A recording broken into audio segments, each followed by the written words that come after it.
what? TV party tonight! Oh! We got nothing better to do than watch TV and have a couple of brews. Don't want to talk about anything else. We don't want to know. We're dedicated To our favorite shows. Oh, my circuit! Everybody loves Hypnotoad. Scary dog! Flirtin' at Blurnsville. Futurama!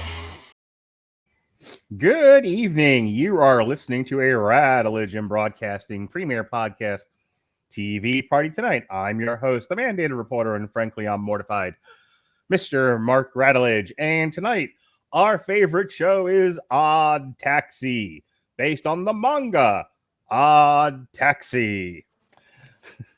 Joining me in this endeavor tonight is my usual Tuesday night delight. Ladies and gentlemen,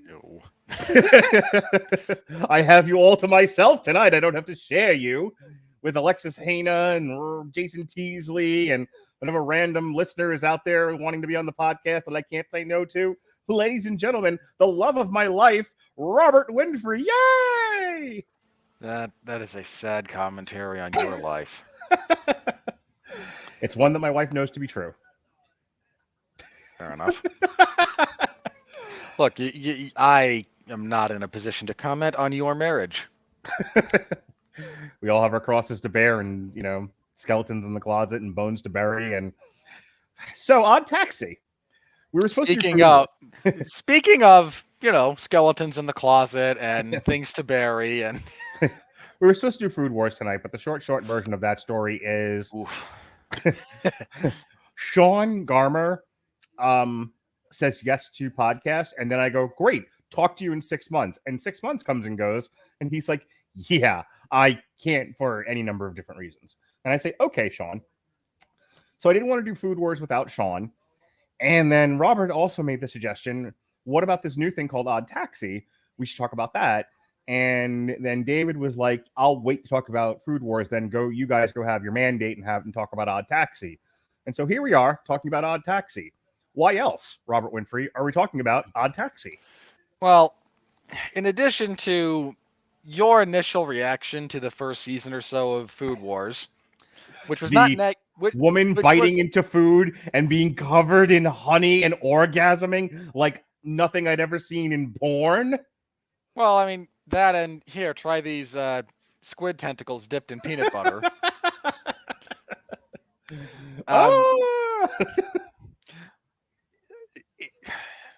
It occurred to me that given when you started watching it, it might have been a bit of a rush to get you up to date to the end of the series. It was just a lot of show, and that's not to say you couldn't have done it or you wouldn't have done it. It was just as a consideration to the hectic nature of life. I said, hey, here's this single season, 13 episode thing that got a bit of buzz when it came out. I waited until the whole thing was out and then a little longer because my own life happened, as it is wont to do.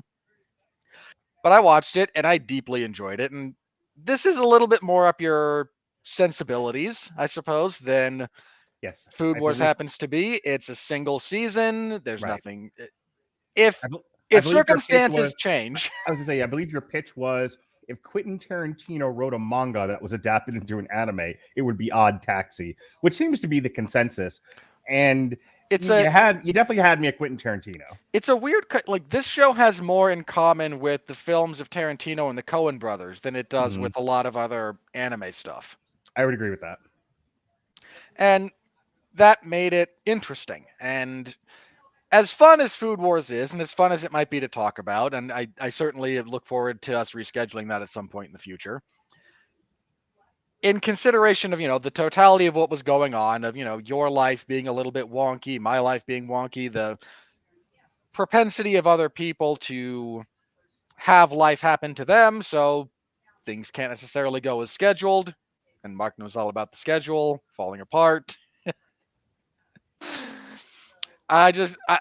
This was a good plan B. It was a good fallback in case things happen. Here's something. It's a fairly easy watch, and I think you'll enjoy it as it stands. So that was my backup pitch to the original plan. And this usually winds up I usually think that way simply because I'm usually the fallback guy, and I am permanently on deck man.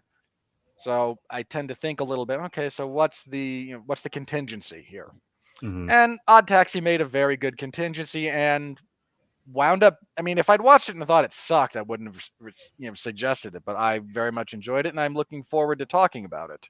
All right. So Odd Taxi, according to the wiki, is a Japanese anime television series produced by OLM and P.I.C.S. The series aired on TV Tokyo and ATX in Japan from April 6th to June 29th of 2021. The manga was written by Kazuya Kanemoto, published by Shoga Kukan. The imprint, it says, is Big Comic Magazine Superior del Pana. So, and something it says demographic here, sign in. You want to translate that for me there, sir? I can translate some of it. Okay. The big thing there is the demographic. Mhm. This is not Shonen Jump. That much I got. Well, shonen is its own subgenre. Shonen is usually stuff aimed at young boys. Okay. Stuff like Dragon Ball Z, yes, like your shirt. Naruto, Boruto, stuff like that. That's a bit more the shonen. Okay. By the way, I may call you at some point to tell you I can't do a show because I take my child to Tampa General Hospital because he Naruto. What is it? Naruto jump, Naruto run. Okay. There's idiots that try the Naruto run. Yes. Okay. So my son Naruto running into something and putting himself in the hospital because he's been Naruto running all around the house. Just wanted you to know that. Yeah, that will end badly. That is literally leading with your face. I've noticed. But the point being, shonen stuff is aimed at younger, the 8 to 12-year-old boys mostly. Okay. Seinen, I'm probably there's a slight different pronunciation that I occasionally get wrong, but for the sake of argument, just go with my pronunciation. Seinen is aimed more at late teens. Okay. This is so you get stuff that's more adult, and I don't mean that in the erotic sense. I mean you deal with heavier themes. There's usually more violence, that kind of stuff. So this PG-13. being, yeah, so PG, well, 13 to R. Okay. Berserk, because if you're not familiar with Berserk's a seinen, and okay. Well, we'll be getting familiar with Berserk very soon. Who? You? Netflix. What are they doing? Oh, do you? I was not aware they'd done another thing with Berserk. They're going to be doing a thing with Berserk. They're developing it. Oh God. And Keanu Reeves apparently is in it. They're doing a live action Berserk. Oh, that's going to be terrible. Why? Don't do that. We'll talk about it later. I'll send you the details. Well, if you're not familiar with Berserk, Berserk is a very dark, very violent property, and it was public. It's one of and it's within this. It's within this group. So there's a range from Mia to Berserk. Yeah. Okay. And what's Berserk, Mia, by the way? What would you say is Mia? Well, I wouldn't even say Berserk is necessarily the apex of. Okay. Something like Chainsaw Man might be more at the top of that list. And what's at the bottom? The softest seinen. I mean, Odd Taxis are pretty soft. Okay. Wow. Okay. It expects you to pay attention, right? Mm-hmm. And it is very much not for children, but there's not a ton of profanity. There's not a ton of violence. The violence that is displayed in this series is very grounded in reality. Okay. If there's somebody gets punched or beaten, you're not okay 2 minutes later. You're gonna be your face is swollen. You get beaten badly, you go to the hospital. You get shot. That's a pretty serious thing. Right. The existence of firearms at all, you could argue, pushes it more into that adult, especially given the Japanese culture around guns. Okay. So this Odd Taxi thing was meant for mid to late teenagers, and it's at the low end of the violence scale. Oh yeah. And then this was adapted into a television show. To your recollection, if you can answer that question, how popular was this television show? In its intended audience. It was a little bit unfortunate with its release date. Anime comes in seasons. You get about 4 seasons. You get about usually they break it into 3 seasons per year. Okay. So you tend to get, spring, summer, and winter. And actually, so they do 13. It's usually one per quarter of the year. Spring, so you get one for each season. You get Okay. spring, winter, summer, fall. Okay. The spring anime season for 2021 Was Demon was what? Slayer. It was Demon Slayer. No, Okay. was loaded with quality. Okay. There was a bunch of stuff, and it was a bunch of new stuff too that Okay. kind of just sucked up all the oxygen in the space. Okay. I mean, you had some returning stuff. My Hero Academia is ongoing right now. That kind of came back. That VV, seems to be the most popular thing going right now in it's up anime, there. in at least my daughter's age bracket. And she's 10, so plus or minus a year or so. Yeah, my Hero Academia is very popular. If So you had- also judging by what's popular in Hot Topic, that's the stuff I see that in Demon Slayer and Naruto. yeah, those are the big merch movers. So again, you have that coming back for the start of its 5th season. You sort of had the tail end of the last half, or the first half of the last season of Attack on Titan, which is another big one. Mm-hmm. You had VV that came out that everyone loved. You had 86 that came out that a lot of people got into. Like, there was a lot. There was a lot of really good stuff. So they release it's kind of like the summer release schedule, where like, just as an example, and I don't want to get off on a tangent here, so just go with it. But like, let us presume this was a normal movie release season, and it's like you released Reminiscence in the middle of, Jungle Cruise and Free Guy and Candyman and Venom. It's like, who the fuck was going to go see Reminiscence? It's a little bit like that, yeah. I mean, we're talking about a lot of debuting stuff as well as some returning stuff, and the summer, like the winter of 2020, had a lot of crap. Okay. Had a lot of crap. So if it had released then, it would have made a bigger splash. If it had come out more summer, as we're getting into summer 2021 now, it might have stood out a little bit more. But again, you're trying to balance. You have bigger returning franchises, then you have other new stuff that you just kind of pick a season depending on the production schedule, and you go, okay, you're going to release here, and some stuff hits, some stuff misses. That's just kind of how it goes. So this had a hard fight for space. A little bit, yeah. Okay. Now on the plus side, everyone who saw this loved it. Right. Like, so this got critical acclaim for those who saw it, but it's like kind of an artsy hidden gem.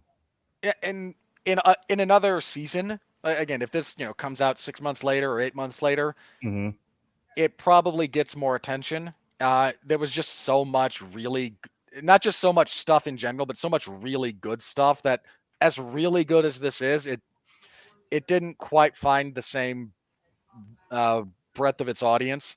Fortunately, everyone who talks about anime professionally or even semi-professionally is happy to sing this thing's praises. It does seem to be getting, a lot of good, not just reviews, but does kind of pick up some steam. So it's flying a little bit under the radar, but it's not like you're not, mining the depths of Moria to find the Arkenstone kind of. And I know I'm mixing my books there, but go with me. All right. So the story, so the wiki tells me, is set in a world of anthropomorphic animals, like everything in anime I seem to see.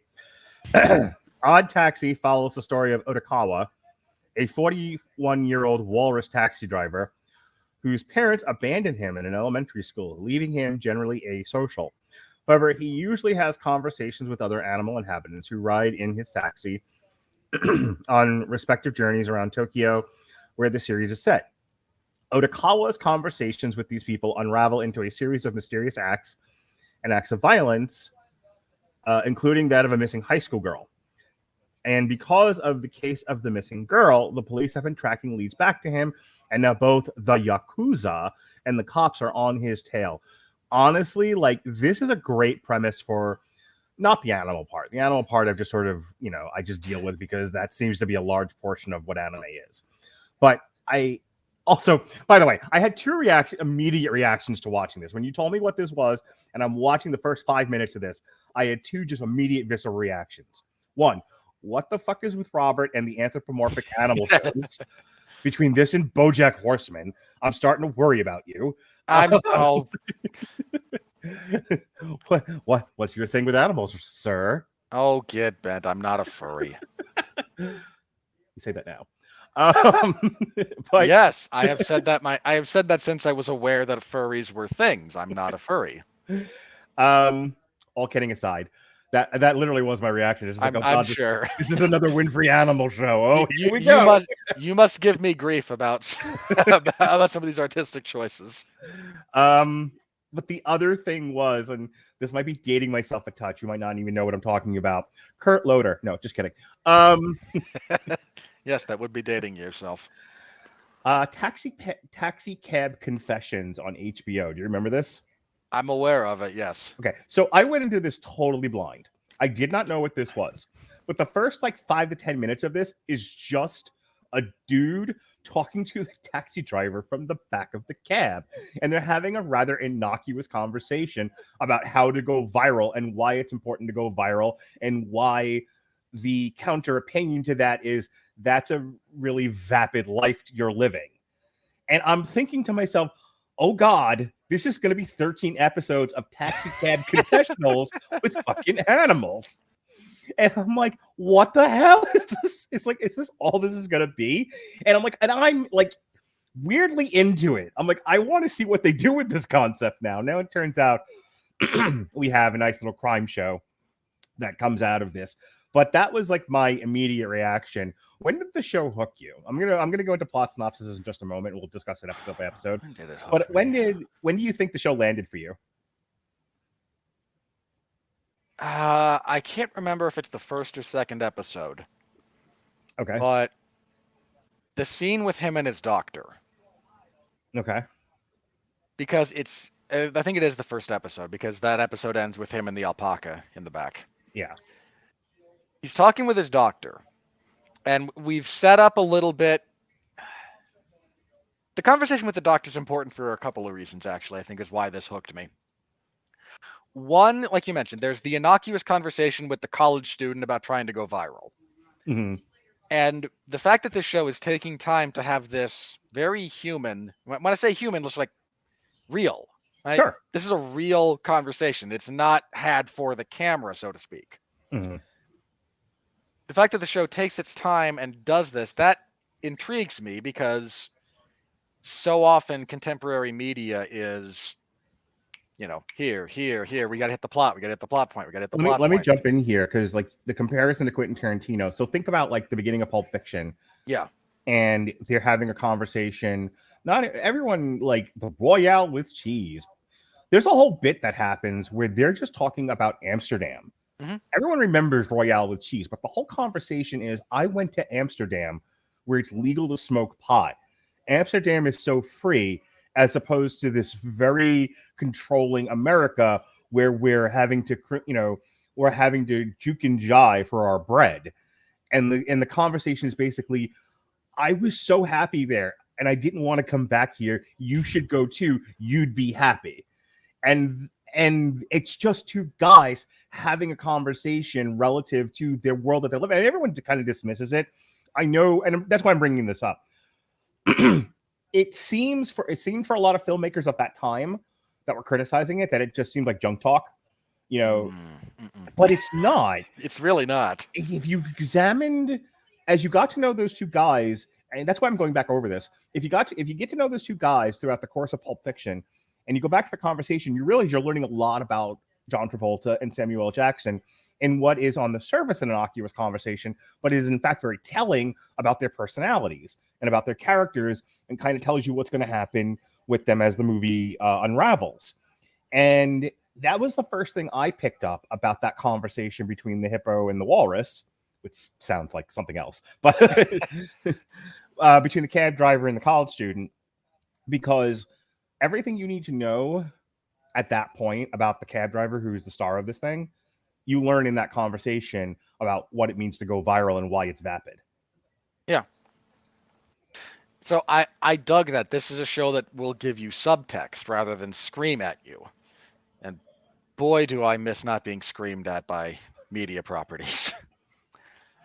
It's really nice. Then it does again. He goes to see his doctor, and they talk a little bit about they reference some of his medical issues, but you also get their interplay, which some of which is again this Tarantino, Coen Brothers-esque dialogue, and I say that very specifically because they have a debate about who's the MVP of the We Are the World song. At one point, Odokawa just tells him, "You're just saying Bruce Springsteen because you like saying Bruce Springsteen." And it's just great. Like that is great dialogue because you find it so infrequently in. I mean, never mind that this is rare for. It's almost not completely unheard of, but it's almost unheard of to get anime that has dialogue like this. It's rare enough, like in traditional television shows. Like you just you don't really get this. Yeah, people picked up the wrong lessons from Tarantino. A lot of them really did. So there's that, and then there's also this one moment between them when his doctor, who is a gorilla, asks him, "What do I look like to you?" And Odokawa, without missing a beat, tells him, "A gorilla." And there's this half beat in the doctor's reaction. And then he kind of chuckles and goes, "Well, I can't argue with that." Well, and here's why this is important, though. Because the way they're talking about his medical issues, there's this creeping suspicion that kind of works its way into your head at that moment. Is this really a world full of anthropomorphic animals? Or is this Odokawa's delusion? When he says you look like a gorilla, is this a gorilla going, "Well, this is the most literal reaction to the question I've given you and I can't argue with this"? Right. Or is this a large burly man who is told, "You look like a gorilla," and I'm a big guy? Well, sure. And from a therapeutic standpoint, is that the right time and place to challenge somebody's reality perception?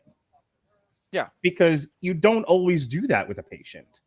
Sometimes you're just working through things. It's like, okay, if this is your processing mechanism, if this is your coping mechanism, and you're not hurting yourself or anybody else, then fine. Everyone's an animal for right now.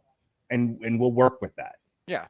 And there's a bunch of little moments like that. Like when he tells the girl, whose name escapes me at the moment, like he picks her up in his taxi and she goes, "How did you know it was me?" He's like, "Well, you're the only alpaca around here." And there's a moment where she kind of and the fact that they had to do this with animation is genuinely brilliant. If you're able to do this with live actors, you have to do this with your face and things of that nature to give your little reaction / non-reaction and kind of a what's going on here. Doing it with animation is all about timing and sound design and the score, and it works beautifully because he gives these little things like this, and the way other people respond to him is, again, you're not sure. Like, is this a person in this world where everyone's an animal just being concrete, literal about this kind of stuff, and everyone's kind of going, "Oh, people react like that when you're literal." Right. I mean, Lord knows I'm familiar with people reacting to me like that, and as you have mentioned on more than one occasion, I'm fairly concrete in that respect, and I don't object to that. That's an accurate observation. So, but you're just not sure. Like, is this really, like, what's going on here? And so this is one of those moments that rewards you for paying attention, as you were so fond of saying, and it's like a major hook for you. So there's the uncertainty of everything that's going on. Okay. The pacing of the dialogue, which again, the pacing that they have in this is rare enough for, and not just context, but the way they talk. They pick up. Someone once described Quentin Tarantino's dialogue as optimized human conversation. Yeah. People pick up exactly where they're supposed to. There's rhythm. There's poetry. That's what this show does with a lot of its dialogue exchanges. And again, that's rare enough in film and television that is all live action. It's incredibly rare in anime when everyone does the big reaction shots and people give big speeches. And I can enjoy all that in the right context. This is not a value statement in that respect, but it's so different and it's so engrossing to watch these two guys argue about the "We Are the World" song. I have one question for you. Really kind of a short 50 word or less question for you, and then we'll get right into the plot synopsis for episode 1. We haven't even gotten into episode 1 yet. We'll get there. But I know from having done 107 years of reviews with you, it's been that long. I am not disputing your understanding of time.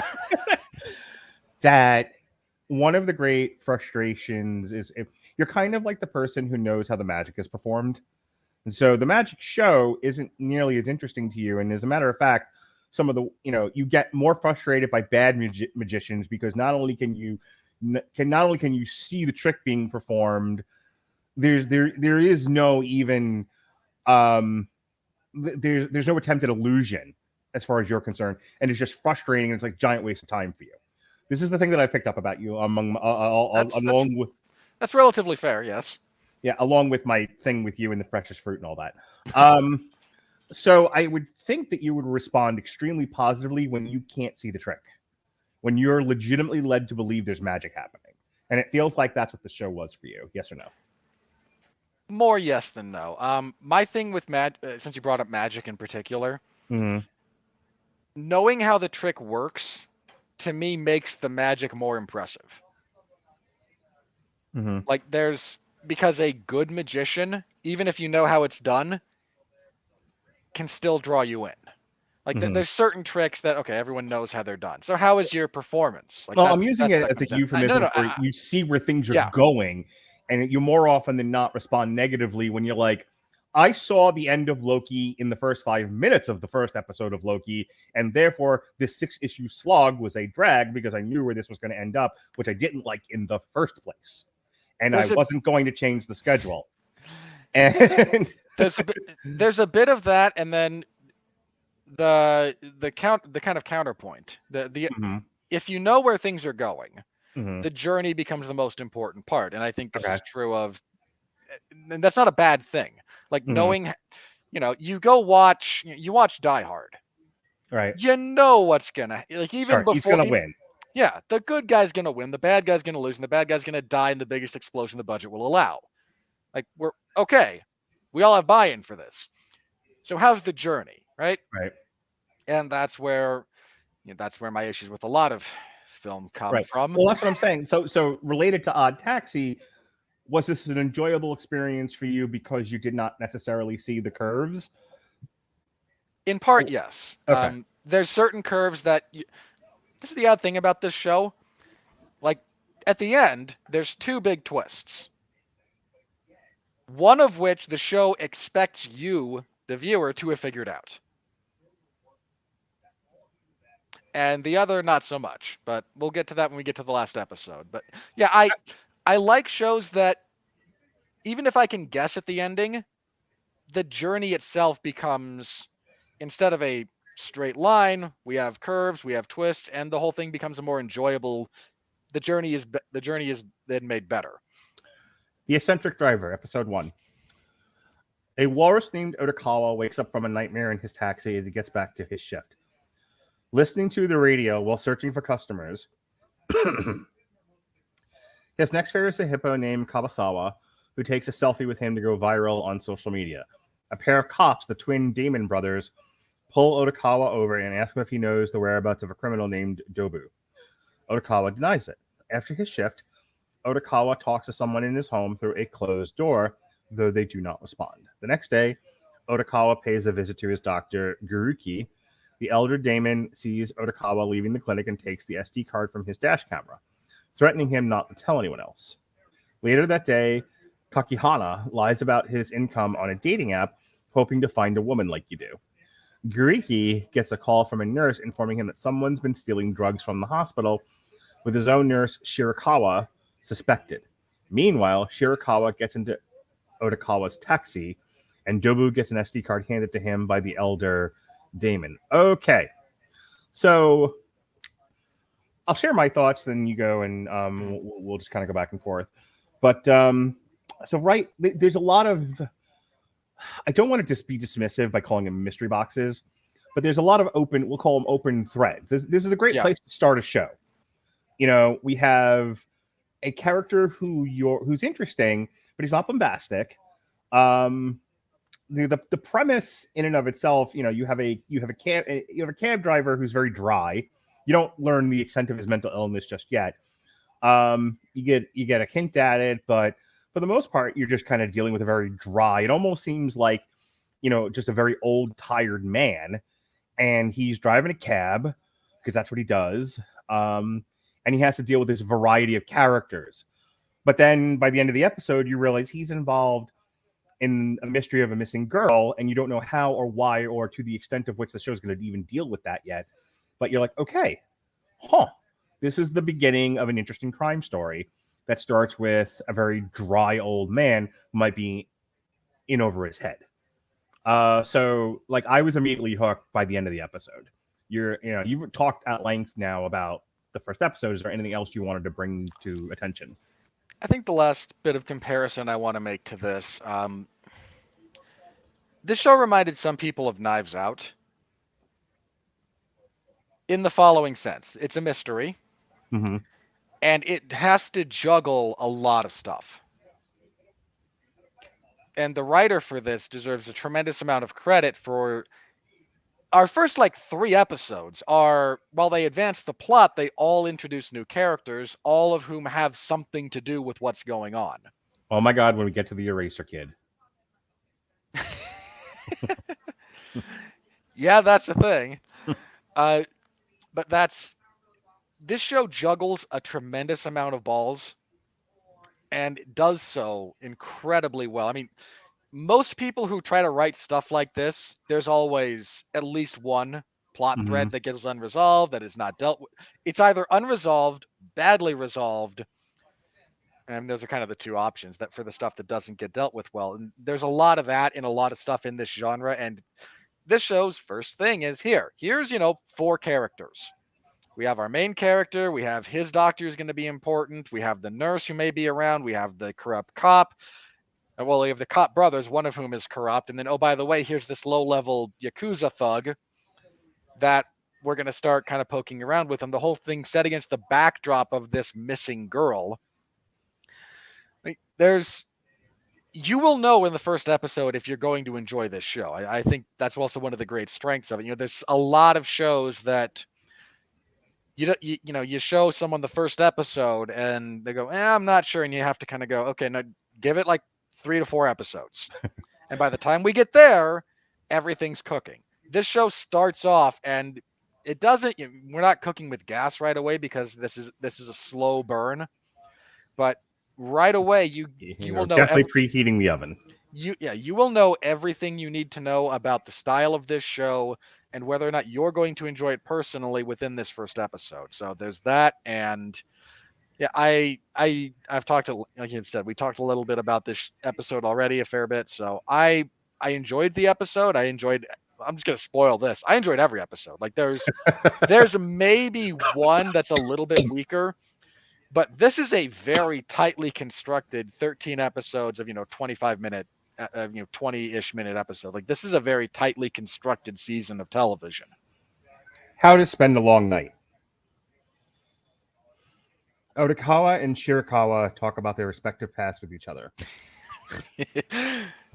Where are you from? This province. Sing a song from that province. She immediately starts singing and he goes, wow, you can actually do that on command. That's even scarier. And end up exchanging phone numbers at the end of the taxi ride.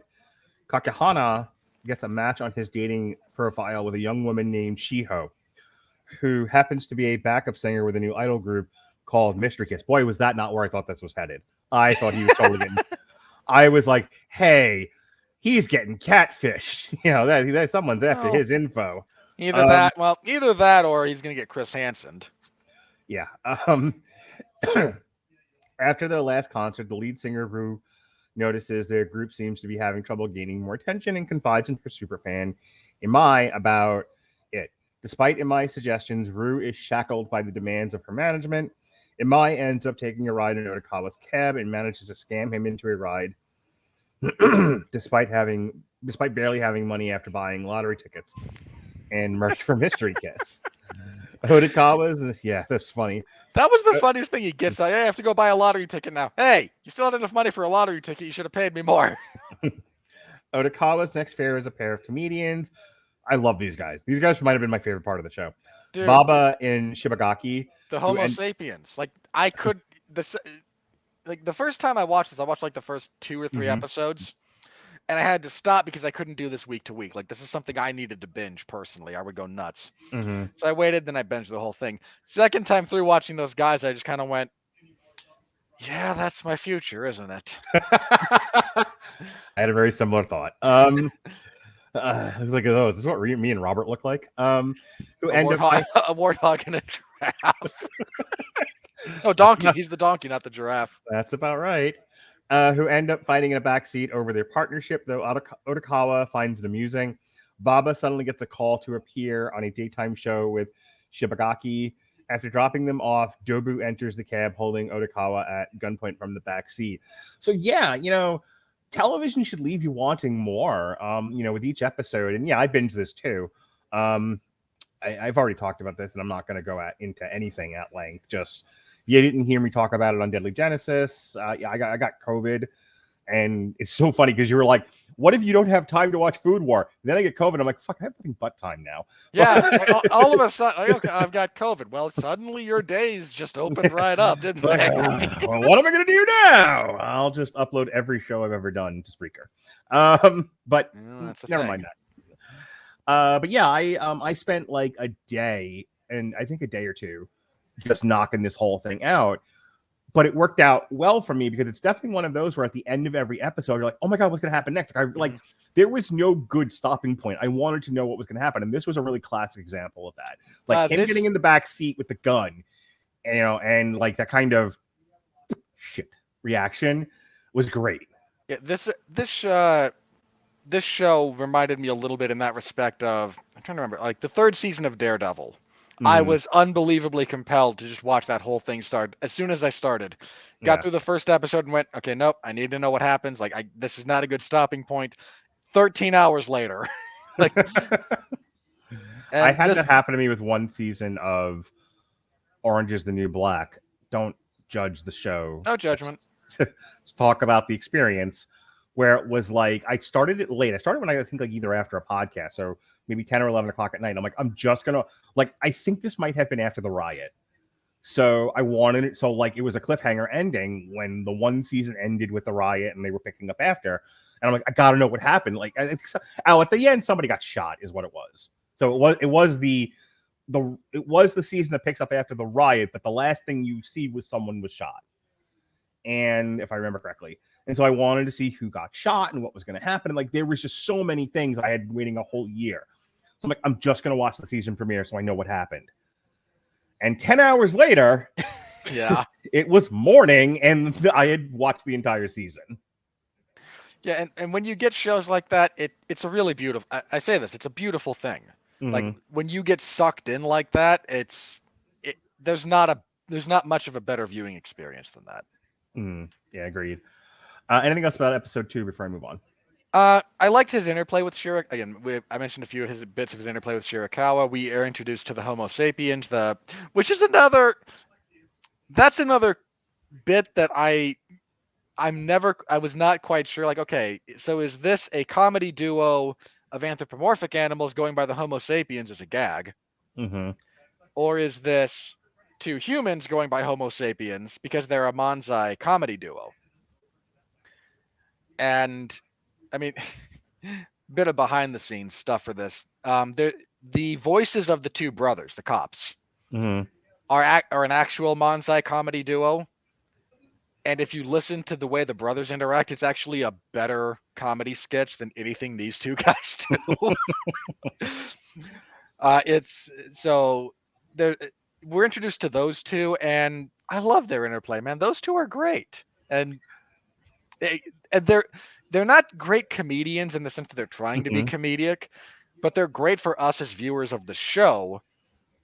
And did my camera? It did. And they're actually kind of heartbreaking at the end for a variety of reasons. And I'm going to unplug my camera and plug it back in just a second, but keep going. You do that while I do episode 3. Borrowed plumes and the bodyguard. At the sauna, at the Copacabana, at the sauna, Kakihana accidentally overhears a phone call between Yakuza Lieutenant Kurata and Dobu about the missing girl case. Later, Dobu tries to blackmail Odokawa into giving up information on the girl who might have kidnapped her, but Odokawa refuses to play along. Odokawa tries to get the police's attention, but only gets the elder daemon, who dismissed them both. Finally, Odokawa decides to work with Dobu when he threatens to harm Shirakawa. When Dobu leaves, Odokawa realizes he is very late for his date, almost hitting a pedestrian as he speeds towards the nearby park. Odokawa and Shirakawa meet at the park and watch the sunrise while talking to each other. Later that day, Shirakawa notices Guriki didn't show up at his clinic, and Kakahana meets with Shiho for a date, unaware they are being tailed by 2 other individuals. All right, so when he almost hits the pedestrian, we're going to find out more about him in, I think, the next episode. Yes, we are. But it's such a funny thing because, like, it happens and you don't realize the importance of it until well after it happens. But it's definitely one of those, like, the show's really, this is a structural thing, but this is an example of it. The show is very, very good about planting seeds. And it's like, okay, you might not know what the seed's going to grow into, but it's going to grow into something. And that's one of those moments, and and I just keep going back to your phrase about, like, shows that reward you for paying attention. You can't dismiss anything that happens, and this is an example of that. You can't dismiss anything that happens in the show because you never know how much important it's going to play. Because I remember having to, like, I had to go back and read some of this over again, and like, oh, that's what that was, and like, the show is so laden with things that are working on multiple levels and things that are, that are going to come into play later on, that show up early on in the thing, and and so when it comes to its final conclusion and it all kind of resolves, you're like, wow, you're not kidding when you say, like, this thing is like one of those lottery machines with all the balls flying around. Yeah, it really is. It coalesces into this one beautiful globe, and you're like, I can't even believe that happened. But I think that it occurred to me during this episode when I went back and thought about it upon reflection. Yeah, this is a solid episode. Dobu and Odokawa's discussion is, again, it's another very Tarantino-esque bit of dialogue that is kind of that is less overt than more. A lot of it is covert. I loved his gimmick of turning on the SOS sign without alerting anyone, and then of course it's the older brother who's already in cahoots with Dobu. Right. Odokawa going, hey, he's holding a gun on me. I don't see a gun.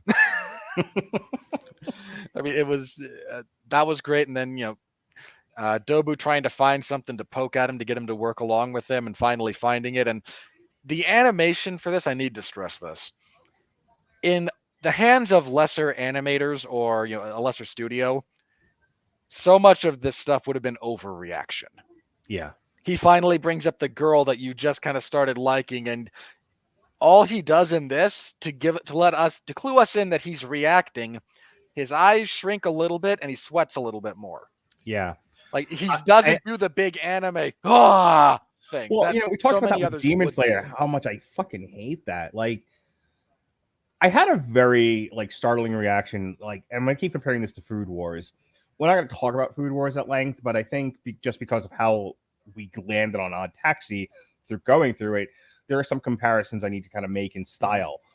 And, like, I get it. And I'm not here to crap on anyone's good time with how certain styles of anime. Certainly, I live with somebody, my fucking daughter, who just loves all the things. But it's not for me.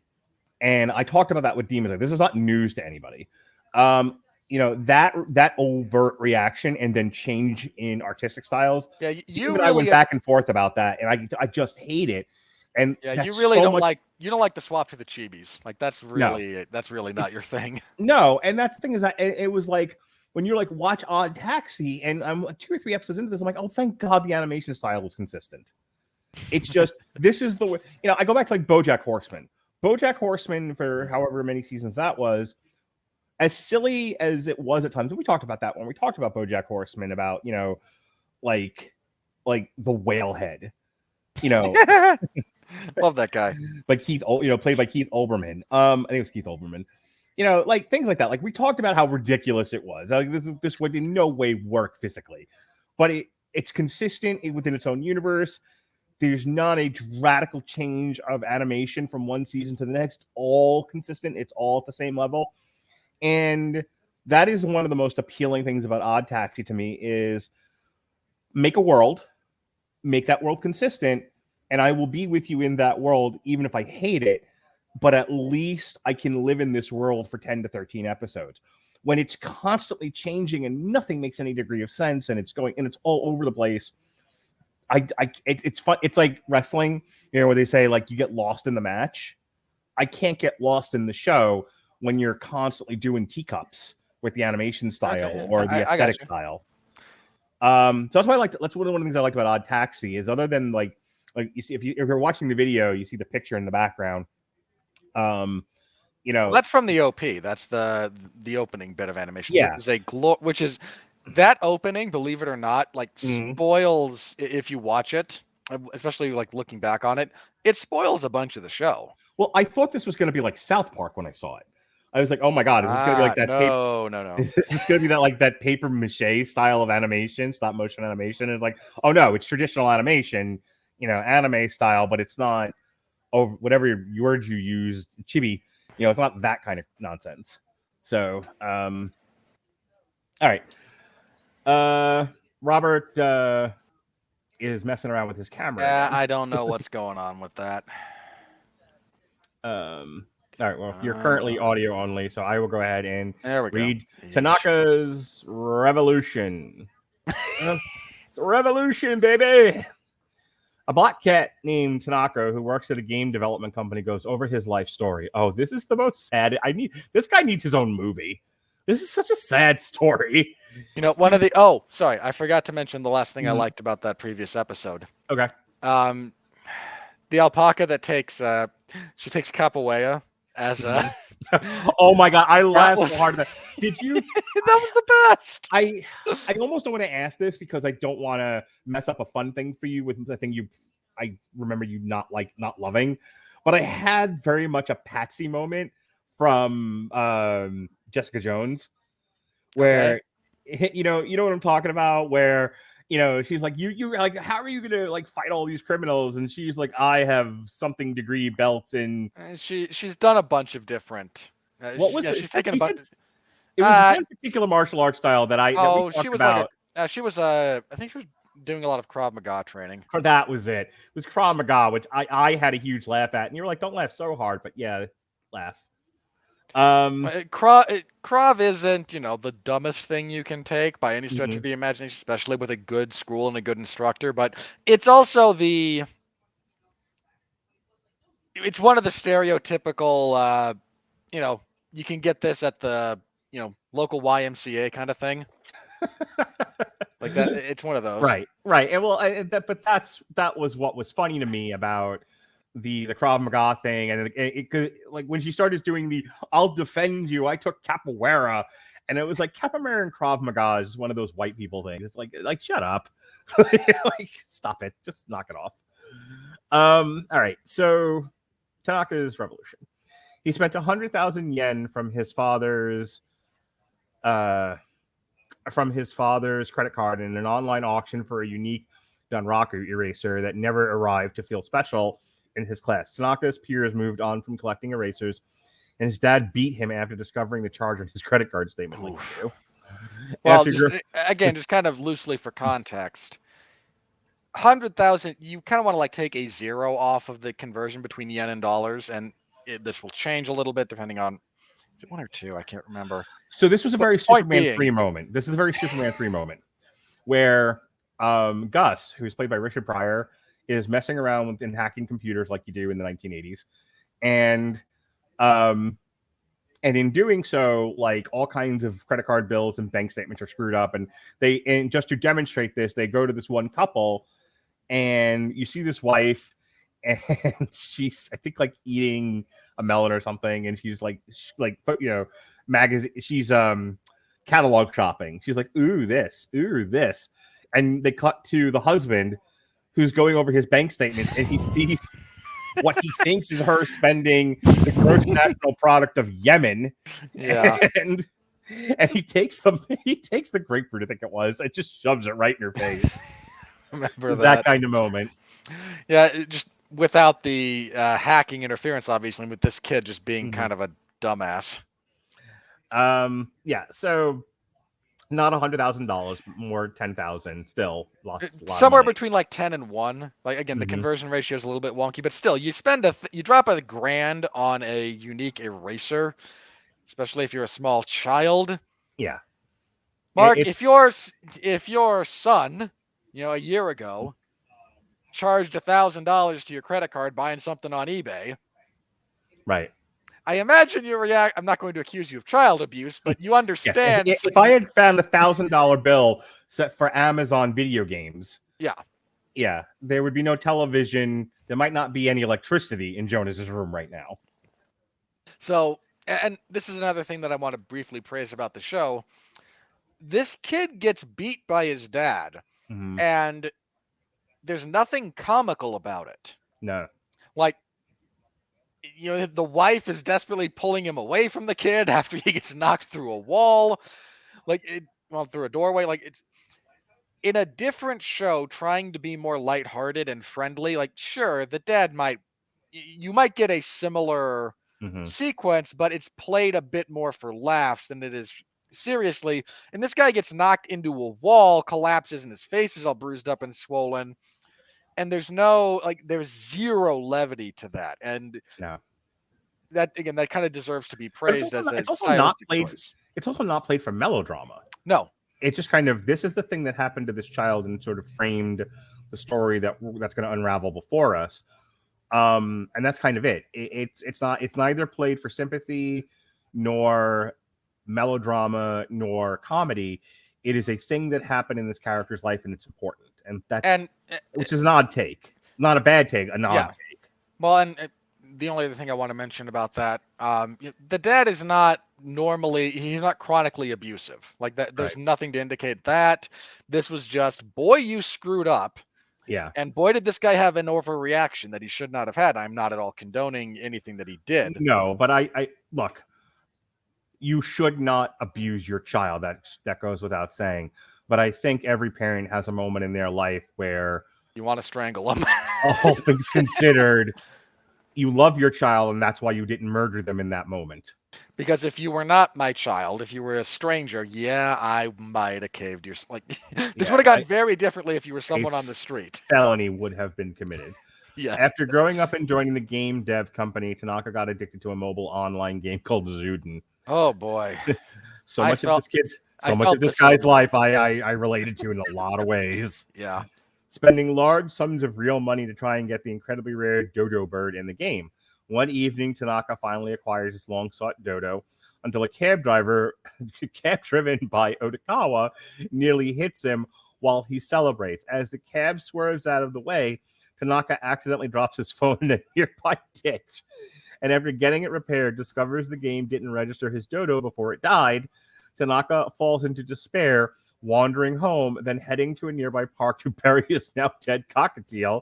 However, while digging up some dirt to bury the bird, Tanaka discovers the gun that Dobu buried earlier. Later, after seeing Odokawa pass by in his taxi, Tanaka snaps and decides to use the gun to get revenge on him. This is the plot to Joker. A little bit. Jesus Christ. So, just real quick, when I was a kid, I lived across the street from a kid who had all the Transformers. His parents had the whole neighborhood had money to one degree or another, but he was on the richer side of had money than the poorer side of had money in the neighborhood that I lived in, the white neighborhood for those keeping score.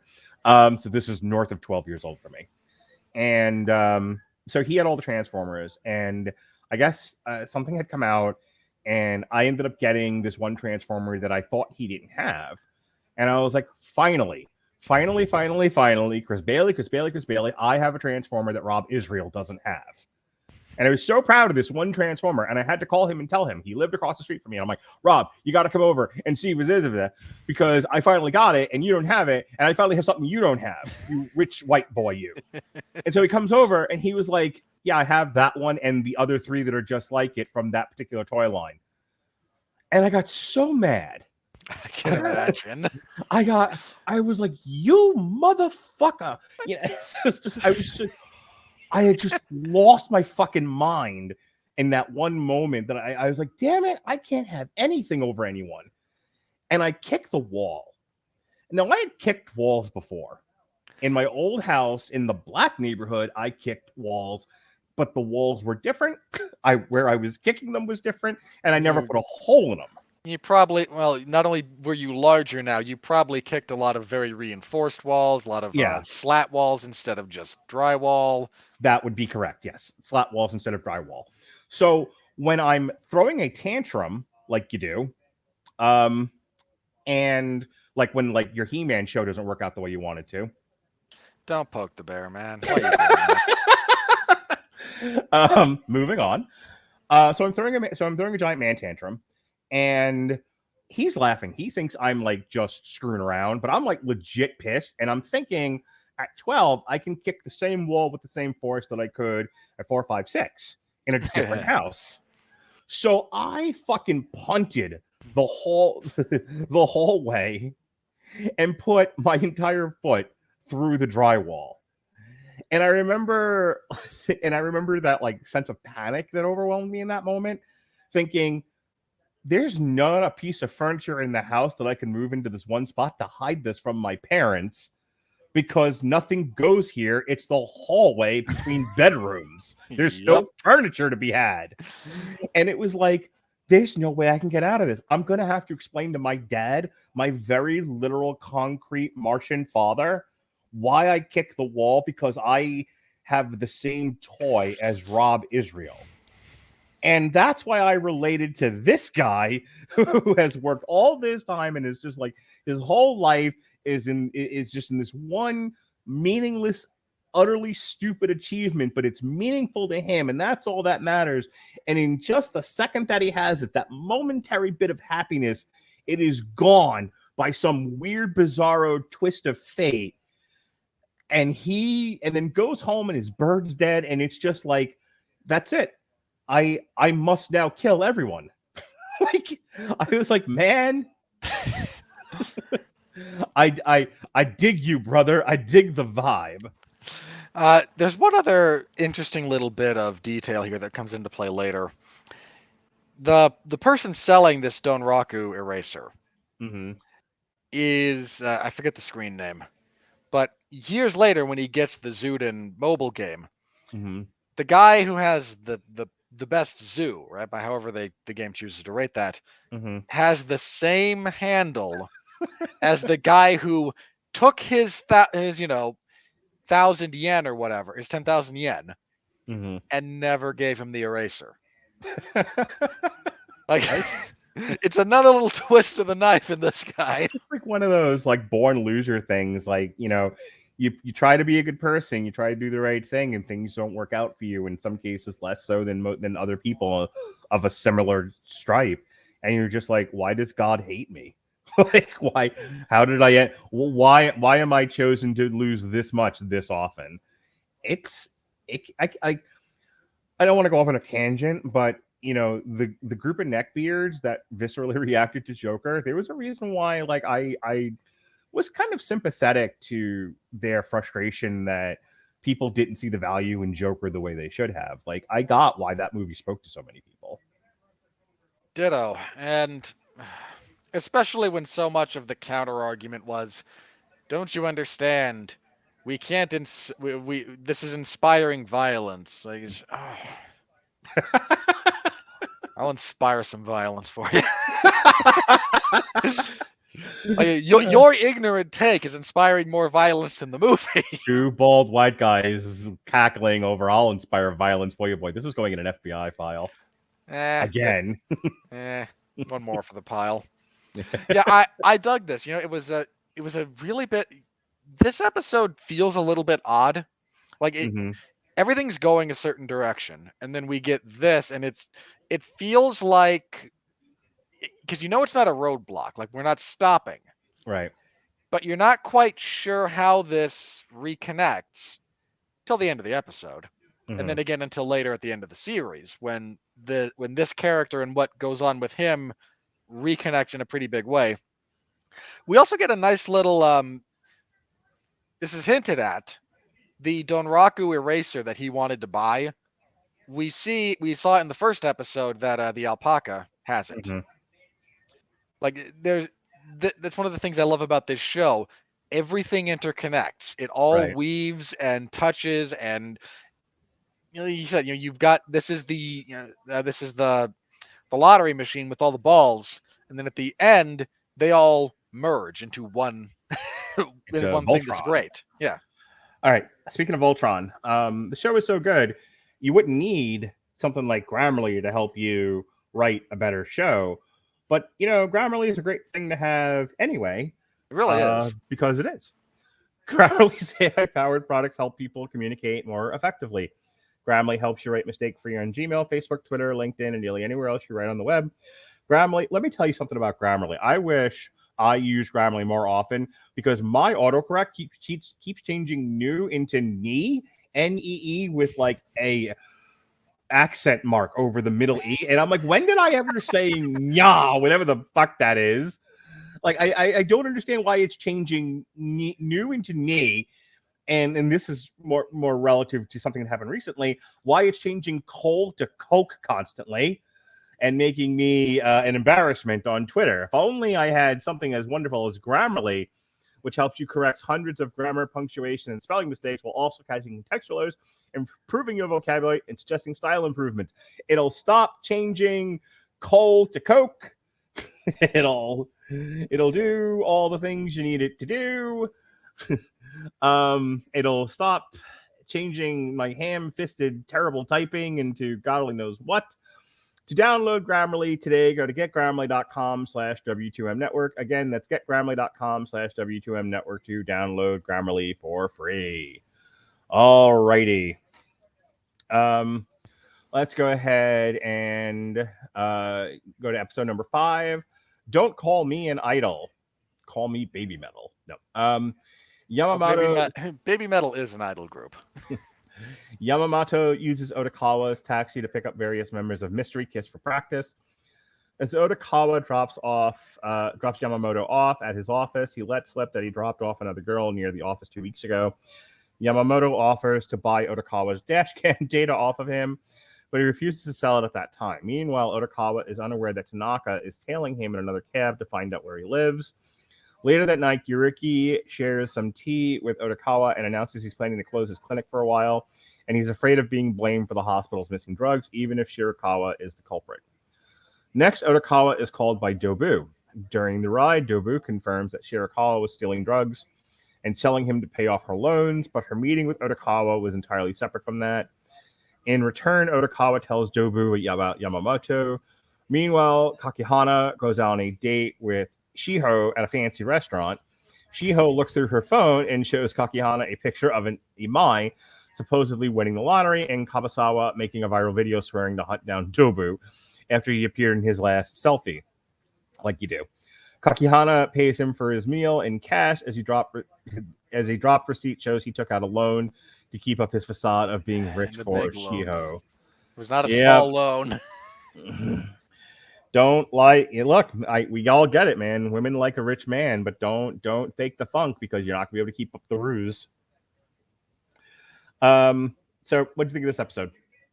We get a lot of good stuff here, and this is another point where this show does a great job of posing questions to you that it will answer, but it kind of lets you, it strings you a lot. Like the big thing with Odokawa here is, did he kill that girl? Like, there's a lot. He gave her a ride. That's been more or less confirmed. He's talking to a disembodied girl voice in his apartment. And there's just enough there that, and especially with the tone that the show establishes, we're rooting for this guy, but somewhere in the back of your head, there is he might have done it. Right. Like he's even if this it's one of those things where, like, did he do it in a blackout state when he was in an altered mental state? Like, you don't know. And that's like the whole thing about like his mental illness as in terms of one of the things at play is you don't know if this is a story about a guy who has blackout moments because of his mental illness, who then does bad things. He mentions at one point that he can't sleep, Right. like that he forgot how to fall asleep, and you go without sleep long enough, man, and you Well, I was thinking about like Fight Club. You okay. know, when Tyler, what's his nuts? When Ed Norton blacks out and becomes Brad Pitt, he has no recollection of what Brad Pitt's doing. Yeah. You know, and so he kind of, you know, another example of this, a slightly different example, is one iteration of the Hulk where it was the exact opposite of how the Hulk normally works. I've talked about this before, but like basically instead of being whenever it was like whenever he was calm, he was the Hulk, but when he was angry, he was Banner, and Banner was doing things while the Hulk was out of it, and he was like, That's awesome. and the Hulk is waking up going, "What the fuck did you do now?" You know, it was, I think the story was like called like "Don't Get Angry" or something like that. I can't remember anymore, but it was definitely one of these weirdo things where the Hulk was the sane one, and Banner was nuts. All right, let's go ahead and move on to the next episode just to save some time here. Let me hear what you say. What the hell, man? Imai shares with Odokawa that using his lucky numbers from his last cab ride got him a winning lottery ticket, so he decided to treat him to a free VIP session at the Cabaret Club, where he works part-time. However, Odokawa feels out of place in the club like you would, and is forced to flee when a masked gunman shows up. Shibagaki, who also works at the club part-time, manages to distract the gunman and almost gets himself shot for his troubles. I loved his line about that too. Like, why did you?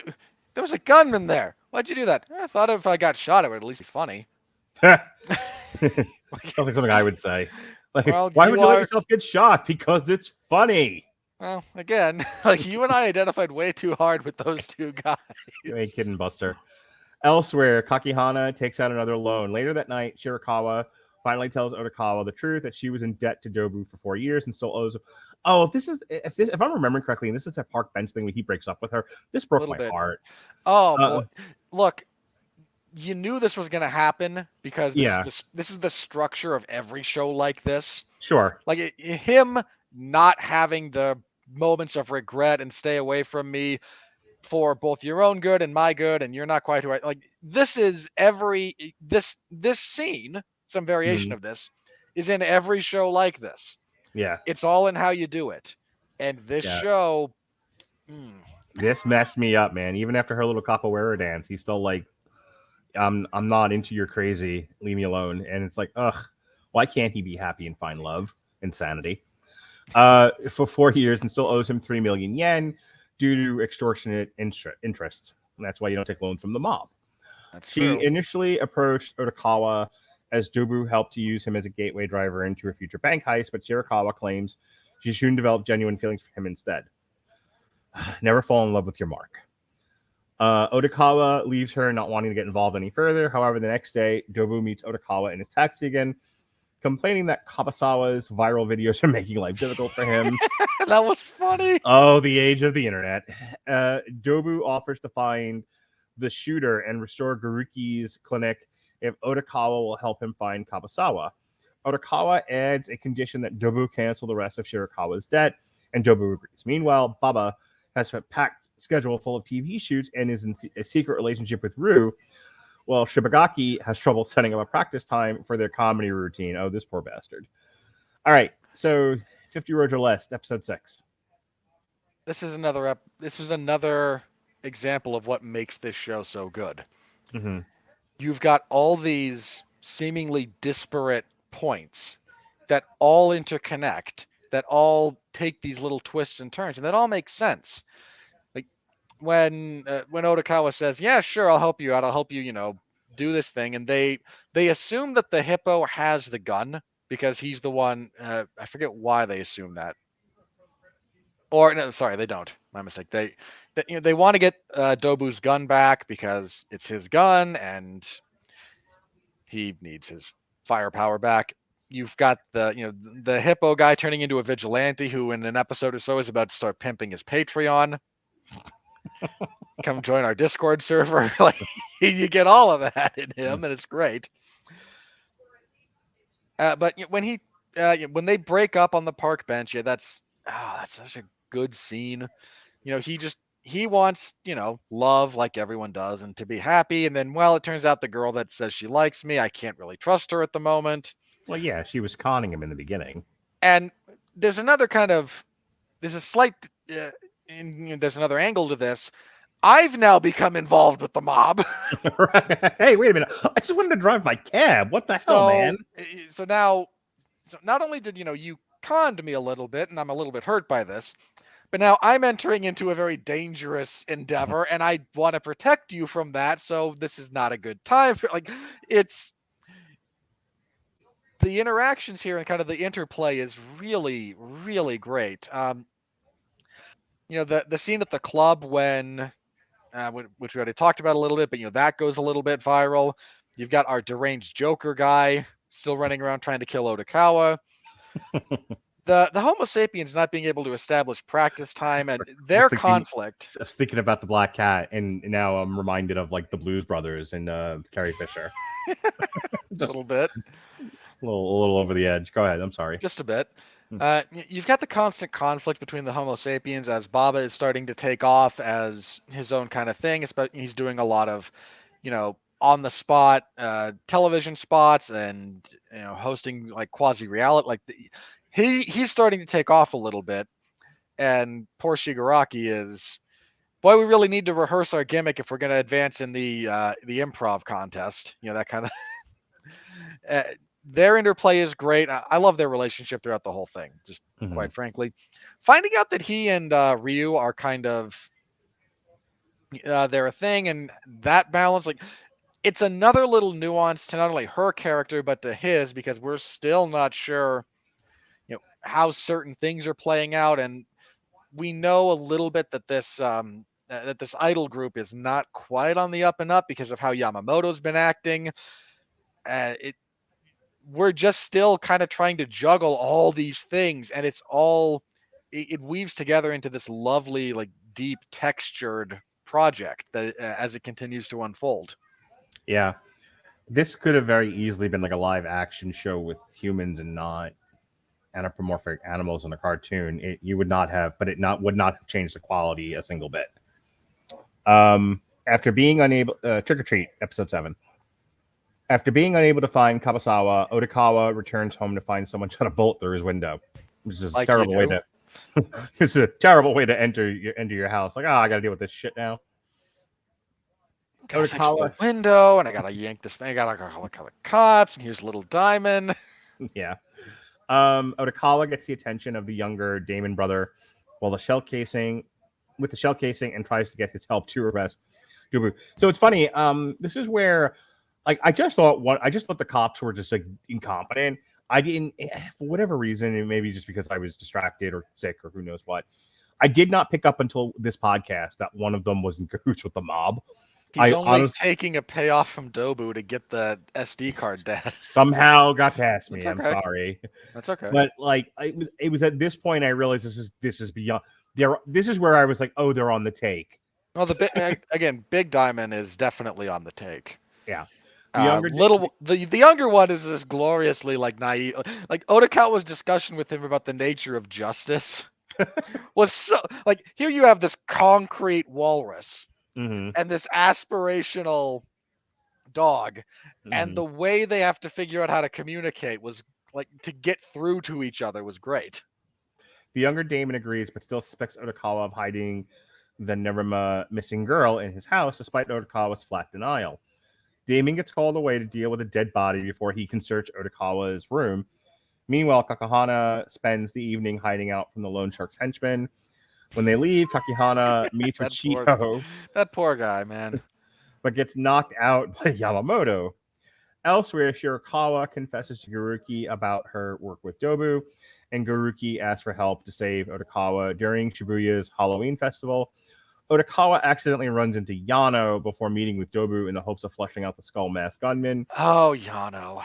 And Kabasawa, Odokawa, and Dobu follow a skull masked man, but discover it's the wrong person. That Kabasawa tapes the scene from his phone, then flees before they can catch him. Across town, Yano begins his work torturing Kakihana. All right, your thoughts on episode 7? Oh, I love it. When this show starts picking up, this show it starts out slow, but like any good slow burn, there comes a flashpoint when suddenly everything takes off. Mm-hmm. And I think this is more or less that episode.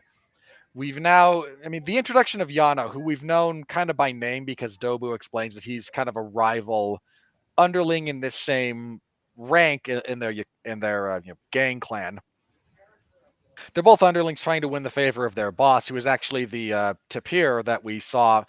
A scene that we didn't talk about, but Kakihana sitting next to that guy and thinking he's talking to him, but he's actually on the phone. Oh, that's so good. I love that. It's definitely a little film tropey, but it's film tropey, but not as seen often as you might think. Yeah. And when it's executed well, when they really get you with it, you're like, oh, I didn't see that coming. It's very effective, and I thought this was a well done scene. So we're introduced to Yano, the rapping porcupine. Mm-hmm. Now, I have to talk. How much Japanese are you familiar with? Like, not a lot. Like, do you understand any Japanese? I wouldn't ask if you could speak it, but do you understand a lot of it? No, I wouldn't say a lot. Not by any stretch of the imagination. Rap in foreign languages fascinates me because what rhyming scheme? Well, the entire rhyming convention for the Japanese the Japanese language doesn't rhyme the same way that the English language does. I'm not an expert, but I know enough to. Even in not concrete rhyme, like, okay, so again, not to get too much on a tangent here, but there was a band that I followed for a little bit of a while. I think it was called Crash, and everyone thought they was Sepultura or Soulfly for the longest time, and I know that because I used to, like everybody else, steal music through LimeWire, and everything on LimeWire was labeled wrong. And half of it was a virus anyway. And half of it was a virus. I lost many a computer that way. Still worth it. You wouldn't download a car. Screw you, I would if I could. So for the longest time, there was a Smoke on the Water cover by what everyone thought was Soulfly and or Sepultura, and it was Crash, and they were a Korean thrash metal band. Okay. As I would come to find out later, I actually at one point owned the CD because I would not accept the fact that wasn't actually Sepultura. I did my research until you needed evidence. I needed evidence, yes. So anyway, but and the whole song sung in English or whatever, but like the incantation, not incantation, but the tone, the rhythm, everything is different because these guys are like Koreans, and the whole way they speak is differently, even when they're speaking English. So I can only imagine what this sounds like in another language. And for somebody who listens to as much Finnish music and Swedish and Norwegian as I do, like I have definitely heard a lot of metal in a lot of different languages. And so just going back to rap for a moment, like things that rhyme and the whole way that you produce rhythm in one language doesn't sound like that in another language, even when it's like translated. So like it was so like when he would speak, and like I'm very much into like speaking in a rhythmic, rappy kind of way. I find it fascinating. It's soothing to me. I enjoy it, and I think I enjoy anything with a little bit of rhythm to it. And so he's talking, and it's so funny because none of the English rhymes, none of it, very little of it. But I could tell if I listened closely once I caught on to his gimmick, his Japanese definitely flowed, and that's what I was asking you, like. How much could you key into how much of what he was saying was in like a traditional rhyme pattern or not? A lot of it. Again, the entire rhyming scheme for the Japanese language is different just because it is a wildly different language from English. Mm-hmm. I've had a little bit of exposure to elements of Japanese rap, mostly through other anime properties. Specifically, Devilman Crybaby has that as a whole kind of running theme, especially when she meets that group. Yeah. The director of that has a bit of an obsession, like his genuine affection for the youth, and kind of the hip hop and rap elements in particular. There's a similar sequence in Japan Sinks 2020, which is done by the same director, where as part of the processing mechanism for some of the trauma that all these poor guys have been through as they try to survive the literal sinking of their country, they sit around and rap about their problems. So again, I am not an expert by any stretch of the imagination, but I've seen a little bit of it, and once you figure out what he's up to, yeah, you can kind of follow along with it. Okay. He's a fun little character like that. He goes everywhere on a scooter. And he gets away with it, not like Matt Riddle. Yeah, I liked him. I think he's a fun, like, little Yakuza character. Poor Kakihana finally tries to find himself a woman, goes in debt to various loan sharks. Hang on, I gotta talk to you about that. All right. And I don't want a dissertation if you have a dissertation prepared. I just kind of want like a 50-word or less answer. Okay. Because if you have a dissertation, we're gonna be here for 8 hours discussing this. I will not lecture. How much and why of Japanese culture is seemingly inspired by lonely men? And how did it get to be that way? Ooh, whoa, that's okay. Okay. I'm gonna go get green tea. No. Just give me a. I'm gonna. I am not an expert on this. Okay, let me. No, let me and that's fine. I'm not asking you to give me a sociology paper and 50 pages on the dating habits of Japanese men, but I'm not wrong. That has leaked its way into various elements of Japanese media culture to the point where I, who don't consume a lot of it, have noticed it. Again, some of this is cultural issues that you have to trace back. I mean, is this like the net result of the atomic bomb? Yeah. God, I mean, we're dealing with the only country in the world that has been hit by it. So we can move on. Sort of. In the aftermath of that, especially in the aftermath of the American occupation, right? Because America was there for quite some time as they kind of rebuilt, and then we left, and then Japan. This all kind of stems a little bit from the boom of Japan in like the 80s and 90s. Okay. You remember when they were building smashing Toyotas with bats? I got it. Yeah. You were alive for that period of time. Like we remember this. That boom for productivity came around. It drove. I mean, it's this combination of sort of Western consumerism mixed with the traditional Japanese value structure. And again, I am not an expert on this, or anyone that knows more than I am is free to yell at me. No, keep going. Created this little bit of an unholy blend of you go to school, you are recruited out of high school for a job for a salary more often than not. Dave is going to be so mad he missed this conversation. Go ahead. And I know, and he's going to correct me, but your graduation from high school is a big deal because you have to get placed into a university. That becomes a big deal because then that's what will determine your future, where you go, where you work for you. I mean, you get some of this in Agretzko, which I know you've seen all of and have talked about. You get that grind because the Japanese mindset is a little bit different. It likes to be ordered. It likes to be productive. It likes to be doing things for honor, for et cetera, et cetera. Let me jump in. If Europe and Japan went through the same sort of evolution coming out of World War II, where they had to rebuild their devastated community, and that's what happened. Europe might as well have been atomic bombed for all it went through. In a lot of respect, yes. Between Germany, France, and England. And Poland, and so that is why the U.S. and the Soviet Union did what they did from the 1950s to the 1980s, because there was no competition. Yeah. But and here's the only reason why I'm bringing this up: Europe doesn't seem to. Europe went in a different direction. Europe didn't seem to obsess over its lonely men, and its lonely men didn't become a huge cultural touchstone.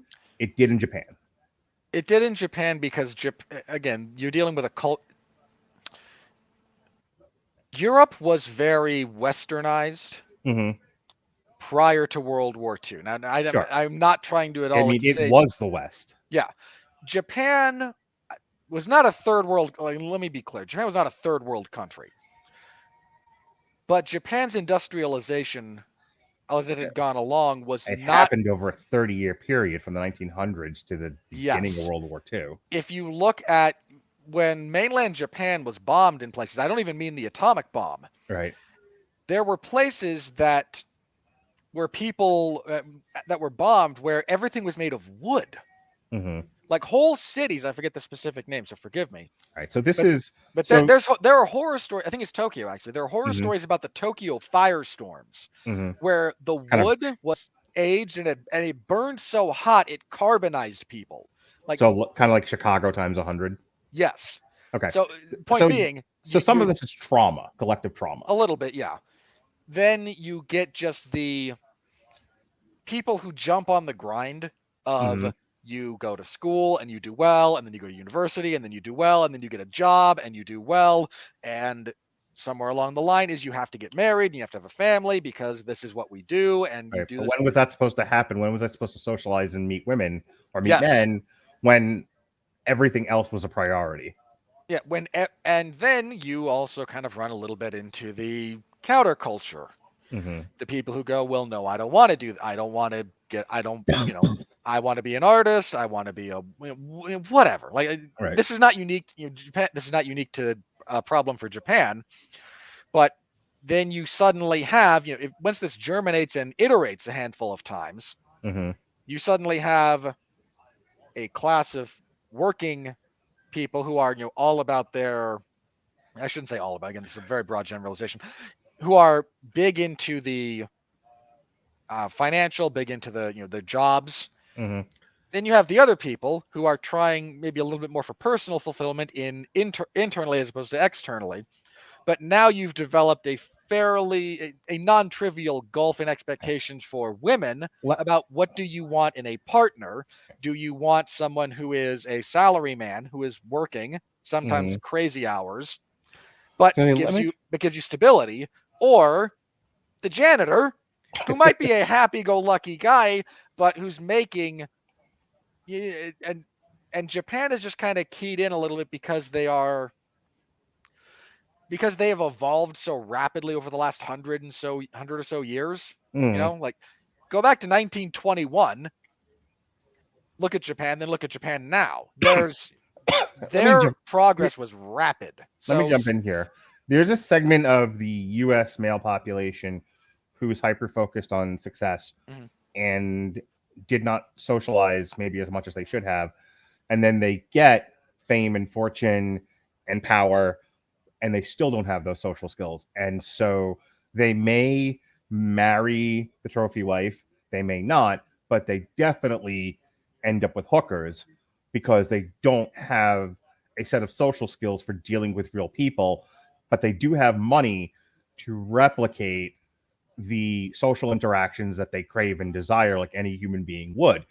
But that's a small portion of the human population because part of being an American is being hyper socialized. yes, Boy, has that pendulum swung way too far in one direction, but yes, that's a whole other podcast. I think as you're talking, and I say that out loud, it seems like that small portion of white men in America is a huge portion of all men in Japan. Yes or no? again, I am not the right guy. Dave would be the right guy to ask about this, not me, David Mhm. Wright from our Canadian office. But if I we're shouldn't just say all talking, men, by the way. That was a I don't mistake. know. I know what you like. We're speaking broadly here, so please Sure. don't jump on us, anybody. That all men are asexual. Go on. I think that's kind of true. Like, especially if you look at how like high school is structured in Japan. Like, you do a lot of stuff with your class for all 4 years. Mhm. Like, and your classroom is your classroom. It is this 30 people. These 30 people are your social circle. Whereas here in America, it's I had my graduating class. My graduating class, however many hundreds or thousands of people, Boy, right? that was like a thesis topic for sociology, the demarcation and click lines of your class. Like somebody that was the theme of his speech. Like our graduating class was like most classes coalesce. Somehow or other, we managed not to. like, But yeah, but and that is definitely a yearly cultural phenomenon. and I think part of the reason Japan might fixate a little bit more on the lonely men is a lot of lonely men wind up creating Mhm. or influence creativity, and Japan is a bit. The United States has gone. You can argue whether or not this is a good thing. Has sort of de-emphasized the importance of family as a culture, whereas in Japan, familial bonds, getting married, having a Mhm. family is still very much an encouraged, expected cultural hallmark. And again, you can argue, and either of these taken to any extreme is bad. And personally, for religious and deeper philosophical reasons, I find the American move away from the nuclear family and what it represents to be a horribly bad thing. In fact, it is something of a sign of the end of times, depending on how literal you want to get. But that's a whole other thing. Again, whole other thing. Tune in next Tuesday when two neckbeards decide to dissect the Japanese culture. This on next week's show, hentai. You joke, but not. You could, in fact, people do have somewhat deep discussions about what that whole genre says about the nature of humanity. I have questions. All right, we got to move That's this on. All right, Dexter, do you have it in front of you? Do you have the wiki in front of you? I do. Okay, well, I'm gonna go get a drink. I'm not even gonna turn my camera off, so everyone gets to see how fat I am. Go ahead and read the summary for episode 8. I'll be right back. So, episode 8, after Kakihana gets a beating from Yano and his thugs, who are running what's referred to in this as a badger game. It's basically the attractive young woman poses as someone single, leading to the and will troll online for wealthy single men. They are eventually then kidnapped and forced to pay to not be killed. It's not an uncommon scam in some variation across any group, any place. But unfortunately, Yano realizes that Kakihana is not what he said he was, and this distresses him. But he's not quite sure what to do with Kakihana. Meanwhile, Odokawa and Dobu are plotting their next move. But he gets a call from Yamamoto to take Shiho and himself to a warehouse. This is actually where Kakihana is being held. Dobu gets Odokawa to make a very specific request of Yamamoto. If Yamamoto wants to buy his SD card that shows, the dead idol, spoiled a little bit of that, but the missing girl, who we are going to find out is dead very shortly, to make an offer for 1 billion yen. And his reaction to this is going to be fairly telling about where he stands on things. So Odokawa drops them off, but they go into a warehouse and resume torturing his best friend Kakihana. Oh boy. Shiho yells at Kakihana about how their relationship was never real, and he breaks down because he thought it was. Meanwhile, Goriki invites Odokawa out for a drink and is trying to figure. He theorizes that what Odokawa has, and part of the reason he has a good memory for people, once he sees them and they make an impression, he can always find them in a crowd or something like that. He believes this to be synesthesia, which is a real medical condition where your senses get mixed up. The kind of classic example is people who hear, if you hear dialogue, if you hear spoken words, you will see them. Instead of just hearing them, you visually see them. And the new Spider-Man trailer. Sure. Anyway, they try to invite Kakihana out for this drink as well, but he's still tied up and being, abused. But after Yano hears about the offer that Yamamoto relays to him, he begins to suspect that Dobu is somehow involved because no one else would make this ridiculous claim.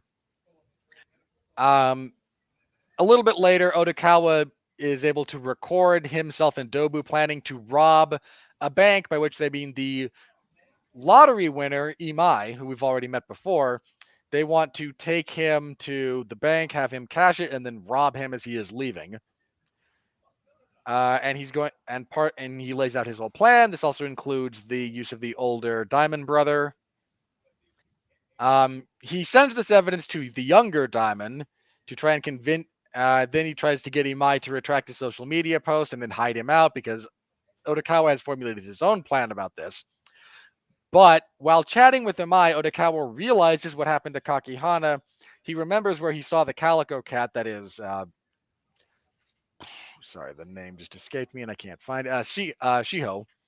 He remembers where he saw her before and suddenly is able to figure out what happened to Kakihana, leaving us on a bit of a cliffhanger as he charges off to save his best friend. All right, so your thoughts on this episode real quick. Another really solid episode. The plot that Dobu comes up with is kind of clever, actually. So kudos for that. I mean, the line kind of running along is, Dobu wants to rob a bank, and everyone just kind of goes, in this day and age, really? And Dobu's response is, well, the fact that no one's expecting it is what makes it a great time to rob a bank. And like, he's not wrong. That's Like funny. it is. It's a great little gag. The discussion about Odokawa possibly having synesthesia is an interesting one. It's also something that doesn't actually like. It's kind of a red herring. It really is, because it's not what's actually wrong with him. He might actually Yeah. have some form of it as a result of what happened, but we'll get to that in a couple of episodes. Poor Kakihana, man. This episode, if you didn't feel for that guy before, as he's getting kicked around by the polar bear, when Shiho was just screaming at him, "You useless sack of crap."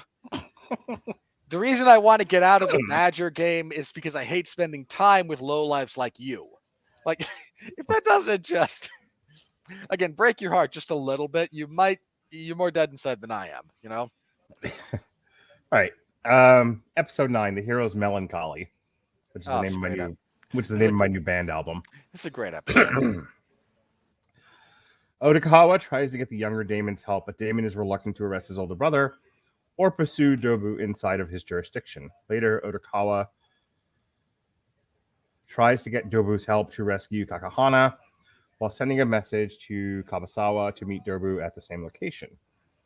As Kabasawa starts to have regrets about his sudden online fame. While Odokawa is driving Dobu, the masked gunman tries to kill Odokawa again while driving a white van. Can I just say, and when I say low budget, I don't mean that as an insult, but this is not, studio bones. This is not of the animation budget that something like Demon Slayer or My Hero Academia, like any of those, or the first season of One Punch Man, which are just beautiful, beautiful action sequences. Mm-hmm. For as low as the budget is for this stuff, I love that chase scene, man. That was kind of cool. Fair enough. Odokawa manages to lose him and heads towards the harbor. As Dobu gets in a fight with Sakaguchi, Odokawa rescues Kakihana. Dobu is shot in the leg by an unseen assailant just as Kabasawa shows up to take credit. But Dobu quickly subdues Kabasawa and forces him to give up his social media account and money as payback for stirring an online crusade against him. That was hilarious, man. I loved that so much. Later, Giruki pays a visit to Odokawa's home and instead finds his landlady, who mentions that Odokawa has been supported through childhood through a mysterious foundation who paid for his rent and basic necessities after a tragic accident. However, Odokawa insisted on making money to pay the rent himself when he got older and asked the landlady to return the extra money. She then reveals to Giruki that both of Odokawa's parents are dead. Dun, dun, dun. All right. Anything about episode 9? The reveal about his parents is something you should have picked up on through Odokawa's flashbacks. But it's still nice to have it confirmed. The confrontation between Dobu and the hippo was just like every online guy who thinks they're that guy running into that guy. Like, it always goes like that. Like, this guy even shot in the leg. Dobu is just like, no, I will, buddy, I will beat the crap out of you. Don't hit me. Like, I got a serious kick out of that. Because they rescue Kakihana here, and that's really nice. Him looking out for his friend. I appreciated that. We got a decent enough fight between Dobu and the polar bear. Nothing earth-shattering, but they constructed some fun sequences, like they're opening the door and trying to debate about who's going in first, and then the polar bear charges out through the open space. Was there anything else from this episode? I think there was one other thing. I think I'm mistaken, because I talked a little bit about the brief little car chase. It's to this show's credit that it does such a good job of trying to ground the action in reality, that when there's a car chase, it's not, we're not dealing with anything, Hollywood-esque here, or even very high budget animation, but you still get a little bit tense because you get shot in this world. It's like you get shot. A car wreck is a serious thing. So, kudos for that. This is a solid enough episode. Episode 10. We have no bananas. Or tomorrow. Oh, don't don't sing Sato- that song. I have trauma with that song. Satoshi demands Shibagaki team up with him after Homo sapiens loses the comedy competition. But Shibagaki refuses. Imai posts a fake lottery ticket on his social media to throw off the yakuza. But Yano quickly sees through the ruse and continues his plan to rob him. Loved that, by the way, just for the record. Yano and his associate, the polar bear, just through social media clues, they kind of Sherlock Holmes where he's actually staying. Sakaguchi uses context of Imai's older posts and online listings to pinpoint his current home. Meanwhile, Yamamoto tries to bargain with Odokawa again for his dashcam data. Odokawa tries to loop Yamamoto in on his own scheme to take down Yano and Dobu. But Yamamoto tries to strangle him to death like you do. Until Shirakawa appears and rescues Odokawa at the last minute. With Yamamoto tied up, Odokawa finally gets him to help take down Yano in exchange for saving Mystery Kiss from being involved in the controversy. Later, Dobu goes over the final points of his heist plan with Odokawa. After he leaves, Odokawa goes over his own twists of the plan with Yamamoto, Imai, and the younger Damon individually. Then Odokawa goes to the sauna where he meets Kuruda, who believes he is probably not the kidnapper of the missing Narima girl, and questions his motivation for acting as he does. Meanwhile, Garuki continues investigating Odokawa's past when the news reports that the dead body from a couple of months ago was identified as Mystery Kiss member Yuki Mitsuya. Dun dun dun. Odokawa mutters, "It's not her." And as established, Odokawa is great with faces. So, one of the things, really the only thing I have to add to the discussion at this point is you might be led to believe that Odokawa was kind of like a useful idiot, just sort of a concrete dude. He caught up over his head. Until this episode, yeah. And you realize like he is quite capable and quite smart and quite shifty in his own right. It's you'll come to realize once you find out what's wrong with him, why he's the way that he is and why he's as concrete as he is. But you can't it's one of those things, and you and I have separately and together complained about how mental illness is dealt with on the stage and screen. Boy, have we. And it tends to be treated as its own character trait and not part and parcel of someone's character overall. Yeah. So, like, if you're bipolar, that's your whole character. And that's not how bipolar works, and that's not how people work. Boy, is it. And so he definitely has a mental illness going on. We know that much is true.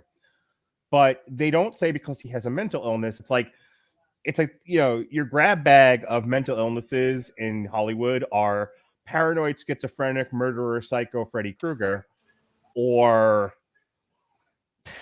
I don't know, anything from the anger management movie with Adam Sandler. Oh boy. Yeah. And it's like, no, like, and I don't, not just as a professional, but I think as someone just an observer of humanity, like mental illness is so much more than that. As any one of these podcasts you'll learn from. So my point being that you can be mentally ill, but also super smart and capable and able to construct a cockamamie heist plan to get yourself out of hot water with the Yakuza. Like, just because you have a mental illness, which could be anything from mild anxiety to paranoid schizophrenia to antisocial disorder to God knows what. The list grows daily. In every direction. Across all three axes. And so then there's no more axes, by the way. So in the latest iteration, we're done with axis. It's just like a one thing now. Yeah. Boy, what idiots are assigning those things? The people who write the DSM, and it's a committee. Anyway, that's a whole other podcast. Morons, all of them. Point being, unlike a lot of Hollywood shows they seem to have, at least on an elementary level, understood that just because he's got a mental illness doesn't mean he's a big fat dope. Yeah. And I like that approach to this character. It's a long way to get there, but I got there. Yeah, I like his plan. He's, like you mentioned, for a lot of the season up until this point, you could kind of he plays himself as a little bit dumber than he is. Mm-hmm. And I think that's a defense mechanism.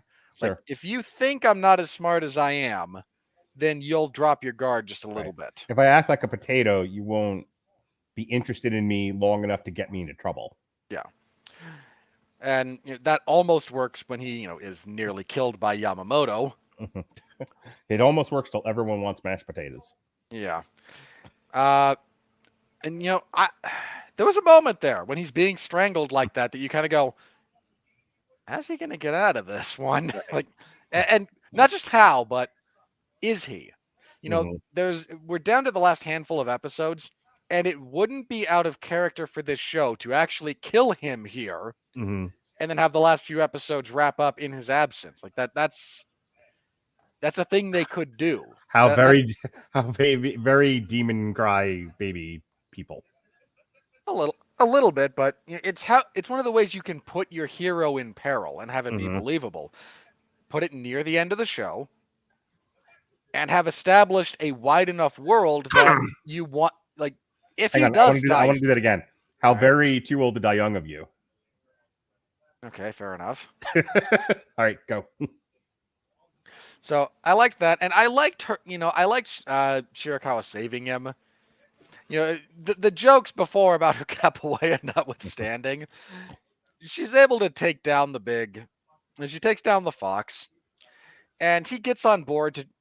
And he's such a relatively minor character, but his commitment to the idol group is legit. So he's both, Right. A little bit of a yakuza thug and also a serious manager of these girls in their career. And it's to the credit of the writing of this show that even a secondary character is not flat.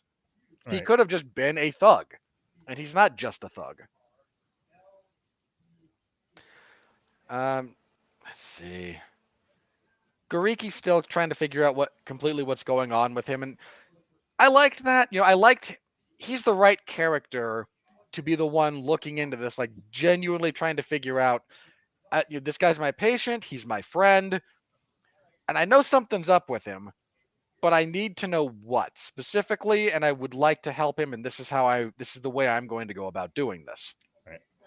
We have 3 episodes left. I'm just going to read through these. You can break in if you have like a quick thing, but let's do 3 episodes and then call it a night. We are almost at 2 hours. So the last 3 episodes, if we could go back to that day, not enough, and where to. Rue reflects on her past, how her good looks got her through an audition to star in Mystery Kiss, and how she kept feeling inferior despite being appointed the leader by Yamamoto due to Yuki being better than her in various other areas.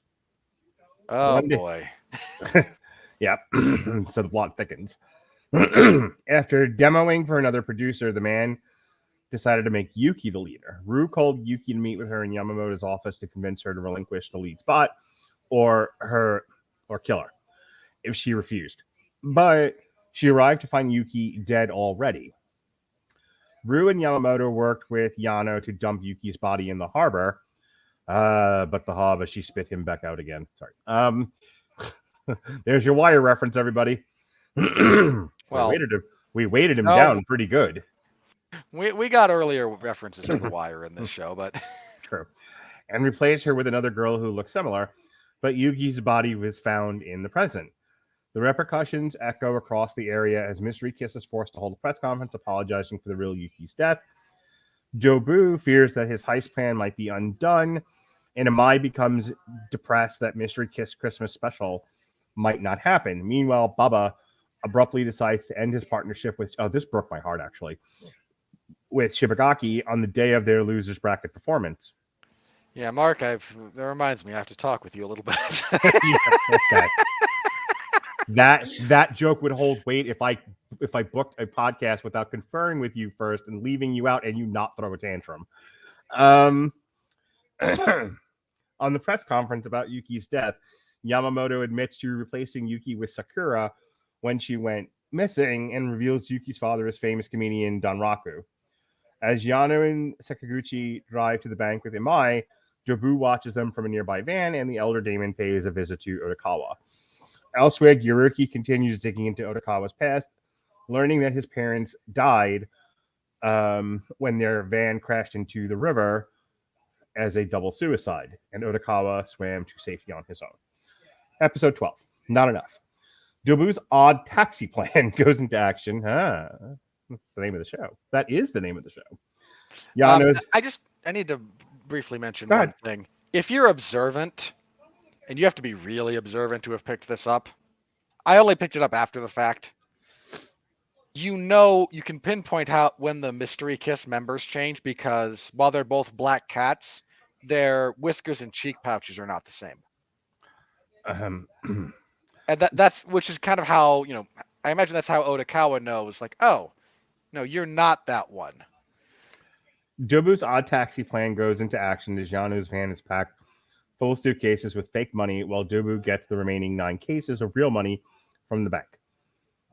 Meanwhile, Homo sapiens comes out on stage to do a routine, but Shibagaki breaks down. Oh, wow, this is rough. Breaks down halfway through. We're doing so well, too. I know. It's like he had like this crisis moment. Well, he forgot the line. Like, right. He forgot where they were in the gag. Mm-hmm. And then instead of being able to roll with it, just yelled at you and just snapped. The older Daemon pulls over Yano and Sakaguchi while letting Imai go, only for Yano to discover that most of the crates were fake. And the older Daemon is working with Jobu as Jobu takes the last crate full of real money from Yano and speeds off to meet Odokawa and collect the rest. Odokawa drives into the parking lot where he spots Tanaka holding Jobu's gun. Oh, this was great. Because this was such a clue moment. But Jobu is unfazed, claiming that Tanaka already used up his bullets. one for the chandelier, one for the singing telegram. No, it's a genuinely great bit. Yeah. And what you realize, again, later they reveal this, if Jobu has effectively counted the appropriate 6 shots, he's just assuming that Tanaka's the one who shot him at the warehouse. Right. Turns out not so much, and that false assumption is what leads to him getting shot in the gut here. Having been burnt out from his quest for revenge, Tanaka demands an apology from Odokawa when a unique eraser falls from Odokawa's pocket. Oh my God. This was great. Breaking my heart. Yeah. Like, that thing falls out and he's suddenly like, oh, this was it. This was where it all went wrong. Why did you say that name? But at which point, Odokawa just happily goes, no, my girlfriend gave this to me. Mm-hmm. And she got it from Jobu. And he goes, wait a minute, 11 years ago, what was your handle on eBay? Like that kind of thing. He goes, I don't know. Maybe I was scamming people at that time, but I don't know. And Odokawa has like the best way around this little like standoff they've got going on, because you're using the same handle. Mm-hmm. So he is the guy with the most popular zoo in Zuden. Goes, let me see the little like picture tag that is on that. Looks at it and goes, yeah, that's him. And Jobu tries he briefly for 1 second goes, what the? Oh, right, you can do that. Like, that's your superpower. You recognize people. And just stops trying to deny it at that point. Like, no, like, that could have been anybody. Oh, no, it's you. Like, you're the one guy who I know. Like, yeah, fine, it was me. So Tanaka shoots Jobu and then runs off in a pack. Oh, yeah. Right in the gut. Odokawa leaves Jobu behind and prepares to leave the money for Imai when Yano and Sakaguchi try to run him down in a cop car they hijacked from the older Daemon. Yep. Meanwhile, the younger Daemon finds his older brother beaten on the side of the road. Oh, and this tries broke to arrest my heart everyone too. involved. Like, there's so much of this. Like, I would love to see this show redone as like live action, but with people and not anthropomorphic animals and shit. Well, the irony of that being, it's an important part of the show, like this uncertainty about the very world that you're observing. Mm-hmm. Yeah, no, I mean, I get that. It's just like, played straight, this is still a great drama. This is still a great crime drama. It really You is. know, and there's so many elements to it. You know, the psychological, the emotional, and you know, it's not so much distraction, but you can in your elevator pitch to people, and you're like crime drama, blah blah blah blah blah blah, but everyone's an animal. I think the everyone's an animal is where you lose a lot of people. If you're pitching something real life. Yeah. Because it's like, well, then how are we going to do this? You would have to find some other. You would have to find some other angle for Odokawa's coping mechanism to have developed. Like, Yeah, I don't think you could do this, but you need something that makes you question the world. Right? I would tell you, Mos Eisley's Cantina. Everybody in the world is an alien of some, like the Orville or something, and so instead of doing animals, everyone can be kind of a cheaply made Star Trek.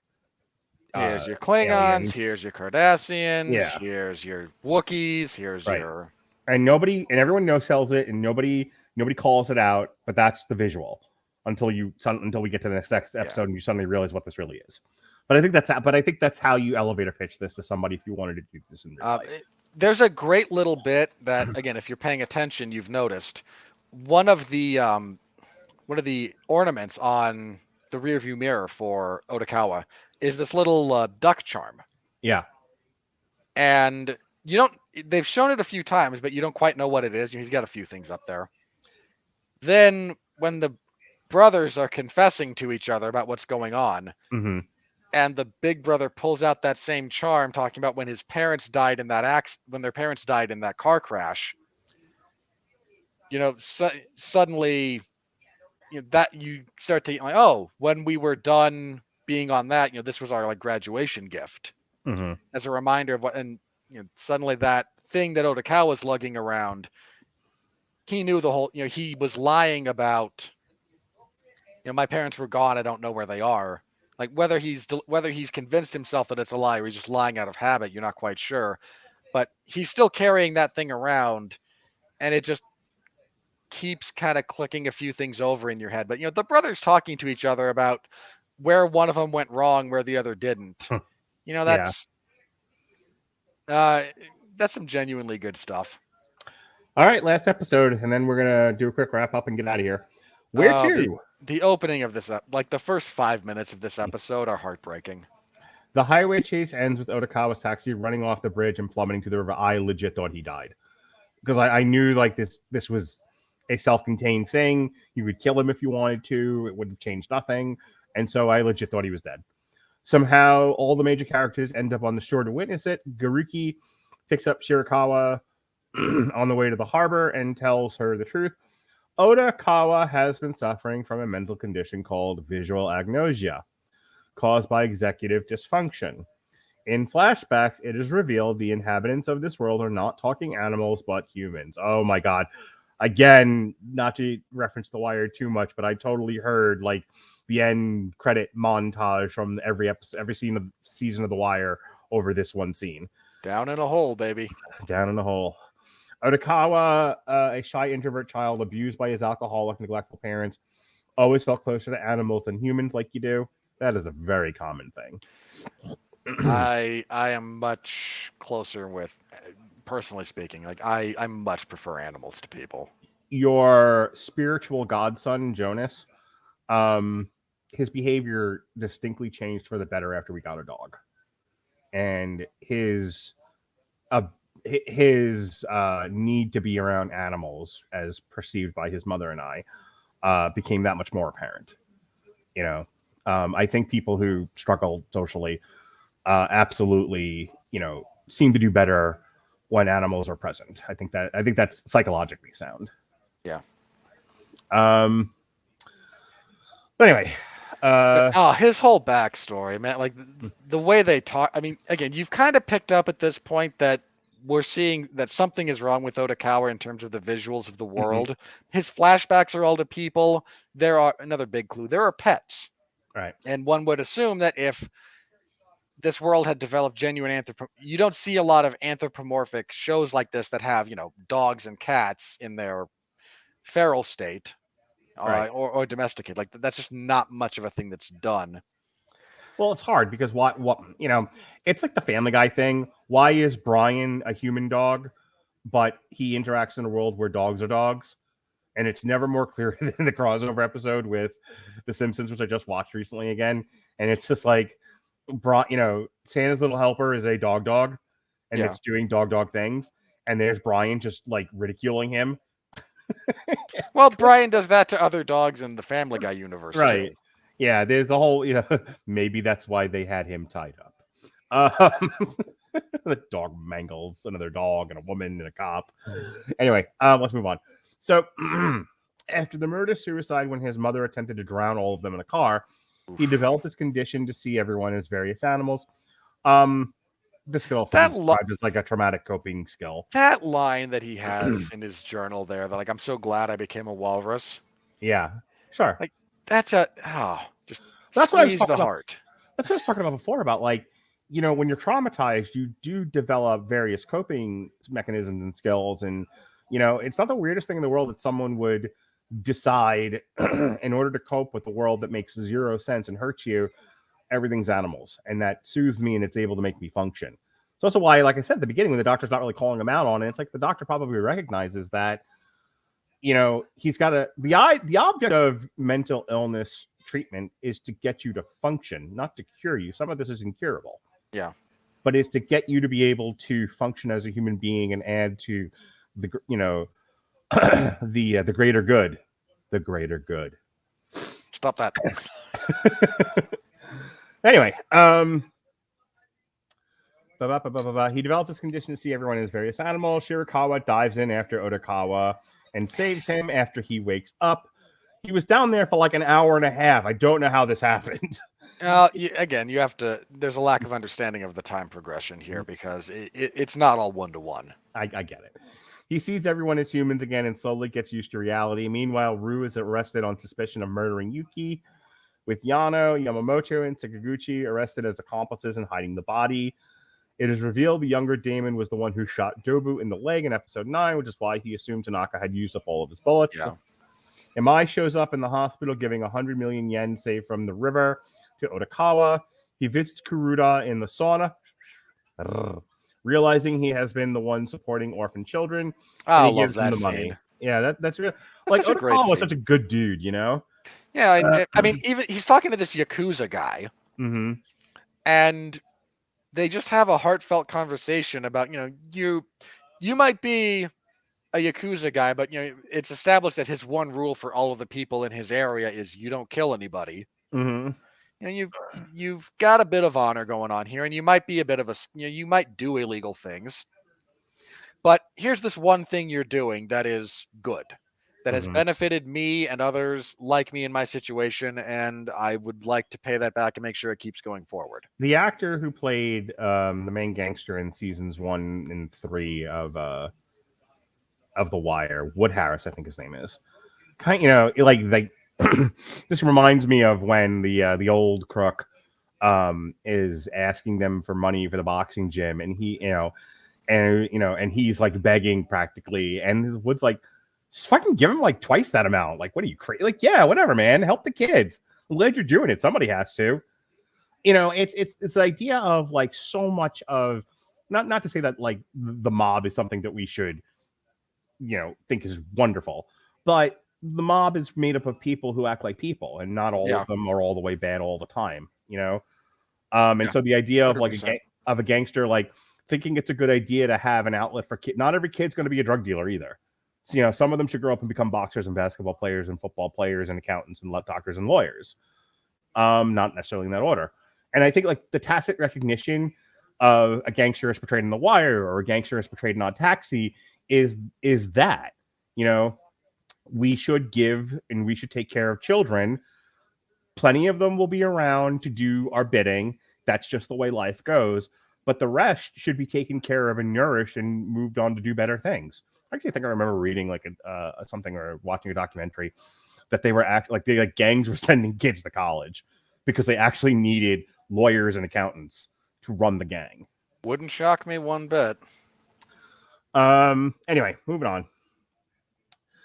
He couldn't tell the difference between a cat and a person. During the end credits, we see what happened to most of the other characters. Baba and Shibagaki renew their partnership. That was heartwarming. It was an odd choice, though. Kakihana Well, finds the funniest thing those guys ever do in that Mhm. as a duo is when they're on that pier right as Odokawa is driving his thing off the cliff, and he's making this heartfelt pitch about, we got close this time, and I know I screwed it up, and I know we're going in a million different directions, but I think we can do it, and I think if we give it let's give it one more year. We Mhm. can still make a go of this, and he's just convinced, this heartfelt pitch. And then he sees in the background the car fly across the silhouette of the full moon. It's just, I'm upstaged by a car driving off the cliff. Really? It's This so is my good. big moment, and I'm being like it is. It's the best bit of comedy those two Mhm. do. Yep. Kakihana finds a job and works off his loans. Kabasawa stops relying on social media fame and tries to find work, like you do. Dobu and Elder Damon go to jail, and Tanaka deletes Zuden from his phone and resumes his job. Like oh god, again, I go back to Fight Club with this. It's just kind of showing up and a little blood here, a little thing there, but but you're just doing your job. And everyone's kind of just, you look slightly different. I mean, how many, in all seriousness, how many people who work in that kind of an environment know that much about the people 2 cubicles over? No, exactly. But that's what I a show is good when it reminds you of other shows, but not in a bad way. Yeah. And so, I've made references tonight to Fight Club, The Wire, other stuff. We've talked Coen brothers and Tarantino. Yeah, there's a lot. Some good company to be compared to. In the closing montage, it is revealed that Sakura, who was fourth in line in Mystery Kiss editions, was the one who killed Yuki. So Yamamoto would hire her. The episode ends with Sakura entering Odokawa's taxi after she had been looking for him in order to tie up loose ends. All right. Hey, thanks for making me watch this, you crazy anime lover, you. Good choice. This, you know what I like. You generally, I'm glad we've maybe not totally, but at least for a little while, moved past the what can I make Mark watch to torture him, and have moved comfortably into what can I talk about with Mark that makes me happy, that I think he would like too. I find it a much more pleasurable place. Part of the reason I arrived at that, there was a time when choosing what went on the schedule would frequently involve you going, okay, here's 2 things. They're both fairly big releases. They both fit the criteria. I have to make a judgment call about which of these 2 things we're going to review. Robert would like this, so let's do this. Now, this is a deliberate exaggeration. Now, I look at the release, because that would be some of the discussion we'd have. I look at the release schedule, you look at the release schedule, we'd go down the list. I'm like, okay, here's a couple of things that I'm interested in. And unfortunately, they're being released the same weekend as stuff that I know fits the criteria better. Okay, here's a few margin calls, and you have the producer credit. I don't, so we must do what you say. And then the last 2.5 years of film reviews, of film releases. I've gone down the list with you and gone, I'm gonna hate so much of this. It's so fun to watch you do that on camera, because I can actually see you looking into the middle distance now. I'm gonna hate so much of this, but I can't argue with any of it. Mm-hmm. We're going to talk, the Fast movies. God, these are terrible. We all know they're terrible, but there's not even a hint of something that I can pitch as a replacement. There's nothing the week before. There's nothing the week after. Film has just bifurcated into stuff that is interesting and of quality that all goes straight to streaming or small releases, and everything that gets a wide release, but that's crap. Right. But that's also why I started doing the triple feature thing, because it was we needed a way to talk about the vastly changing film atmosphere. In any case, all that to say, the point being, as I could stop blaming you personally for the direction that the entire film industry took, I personally tell me, okay, this is not healthy for you. It's not healthy for me. There's no point to that.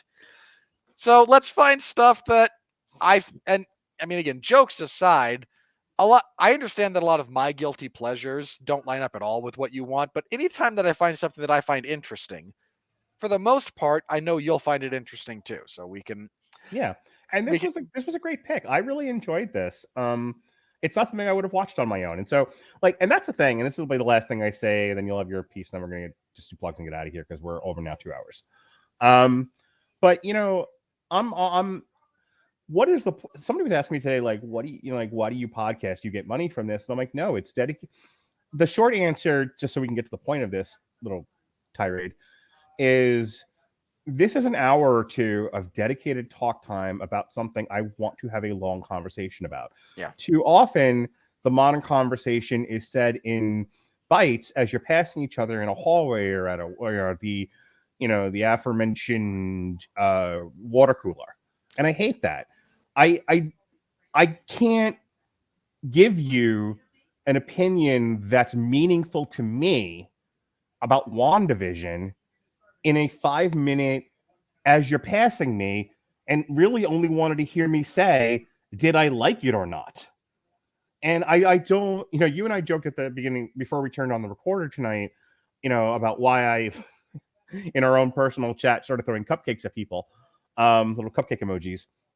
And I don't want to have a surface level, did you like it or didn't you conversation. I want to have a deep, meaningful analysis and talk about the history of lonely Japanese men and the history of how anime got to be what it was and why does film work the way that it does. And but I need an hour or so of dedicated time to those things. And then I never have to talk about them again. So, and so what a show like Odd Taxi does is it's not something that I could have. I mean, I could if I really wanted to, but I don't want to. I don't want to take a great show like Odd Taxi and boil it down to an elevator pitch to the guy walking past my desk at work. I want to spend I didn't want to spend 2 hours, but I did want to spend 90 minutes. a long form discussion. Yeah, I wanted to have a long form discussion about a show that truly deserved the time and breath to examine it in and of itself. And we probably could have talked longer, but nobody wants to listen to a 5-hour podcast, Jim Cornette. So No, that's not it. That's not as true a sentiment as it used to be. In any case, I'm glad we did it. I'm glad we spent the time to it. You were like, we don't have to. I guess because of the Venom thing, you were like, you don't have to do this tonight if you're really in a mood. And I'm like, no, we're doing this. I already built the webpage. Well, look, as I responded, I was giving you a chance to be the one that screws up your schedule instead of having God smite it. Nope. I now build the website pages a week beforehand. This is just waiting for the actual show. So your final thoughts. The bit where we get Odokawa's story. I mean, it's genuinely heartbreaking, man. That if that doesn't hit you in the feels, again, I don't know what does. Like it's a genuinely moving bit of character work and line reading and everything that goes into it. The bit where he falls into the river and you see all the ancillary all of our secondary characters see it happen, and where their heads go is another thing that I can't put to words exactly what emotion that tweaked in me. Because it's not sadness in the traditional sense. I don't know what it was, but I definitely had a reaction to that. Okay. It's tragic. The irony being that it also does give away who the killer is. If you look at everyone and what they think about when they see that, what do they think about? They see this life potentially ending. What do they think about? Kakihana thinks about the fact that he was just taken for a lot of money and his life is in shambles and he threw that ring into the water. Everybody thinks about something. And we see who turns out to be the killer. And what does she see? She sees chicken being fried, something that makes her happy. Right. It's a nice little clue about what took place there. I need to go to the character design a bit here. When Odokawa wakes up and he starts seeing everyone when we all see everyone as people instead of animals, you can tell who everyone is. Yeah, for sure. that's a genuinely great bit of artistic character design that went into this from an artistic standpoint. So I want to give a lot of kudos for that, because that could have been very awkward. That could have been a very jarring viewing experience. And instead, you see Goriki standing over him and like, oh, no wonder he put you as a gorilla, and no wonder when he said you look like a gorilla, you kind of went, well, I can't argue with you.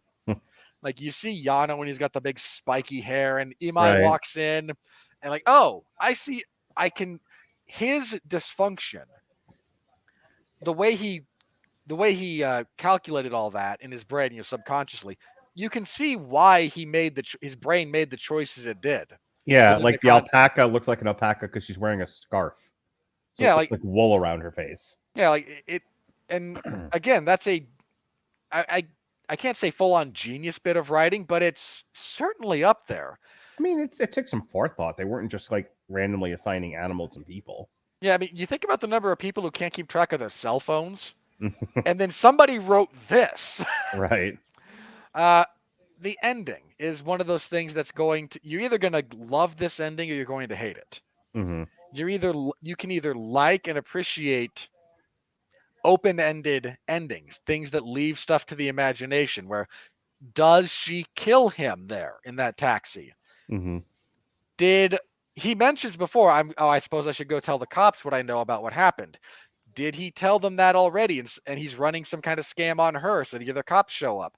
Does she decide not to kill him and just kind of go on about, like, these are what happens after the show ends is up to you, not the author. And some people hate that. Right. And to be fair, some shows, books, movies, etc., do it so badly that it's a cop out, and it's not here. It's a genuinely open-ended, slightly disturbing, but also slightly hopeful. Like, this is the best ending this show could have hoped for in that respect. I enjoy everything about this show. I went through it very quickly because I was intrigued. I love the mystery. I love the dual mystery that goes on here. I like the reveal. It makes sense. I don't have a bad thing to say about anything in this show. And I want to make sure everyone knows that, because longtime listeners like, does he like anything? Yeah, this. I like stuff that doesn't hold up to my criticism. Sometimes because it doesn't. There's this misconception about critical people that, of course, I don't like anything. Oh boy. which is very not true. I've said this on this show. That's the conversation we were having before. Did you like it? Didn't you? It's very binary and it's very simple, and that's not criticism, and that's fine. People, look, there's an entire universe of people out there who think that's criticism, think that's a podcast, do those kinds of podcasts, and they're all very happy, and people listen to them.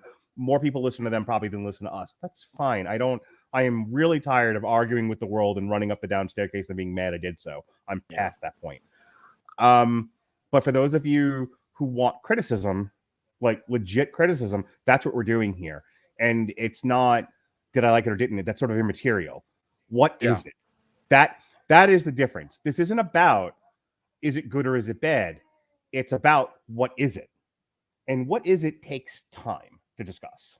Sometimes you are Jeff Goldblum walking up to the big pile of dinosaur shit and go, whoa, that's one big pile of shit.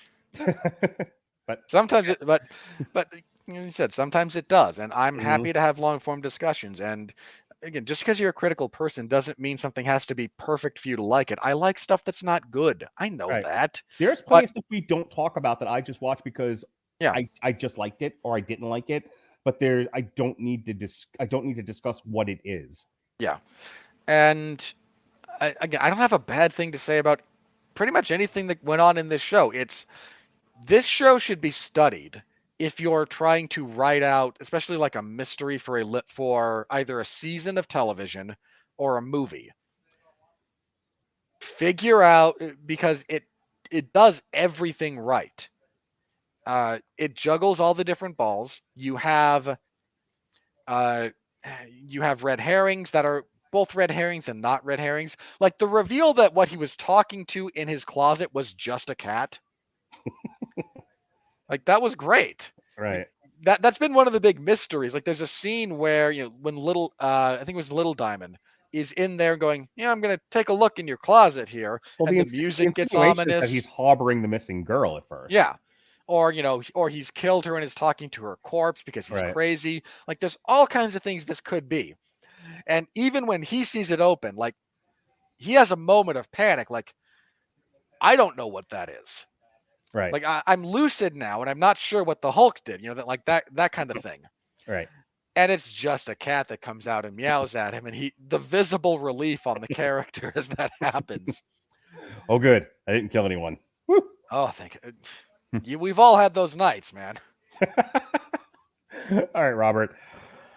I don't know what the next anime thing we're gonna do is. I know Demon Slayer season 2 is is out now in Japan. It will eventually make its way to Netflix here in America or Crunchyroll sometime in some way, shape, or form. So I know we'll do that. I know in other anime things, the things that were once anime, there's a live action Cowboy Bebop that got announced for November. Well, they finally gave it a release date. That thing's been in production hell for a while. So you, Alexis, and I will talk about that. And I guess you and I will decide offline if we're going to do any other anime stuff. And I guess eventually we'll, when there's some, when I can figure out what my schedule is going to look like, damn you, Sony, we'll figure out when to put Food Wars back on or something else, or, If you're feeling a little bit froggy. Okay.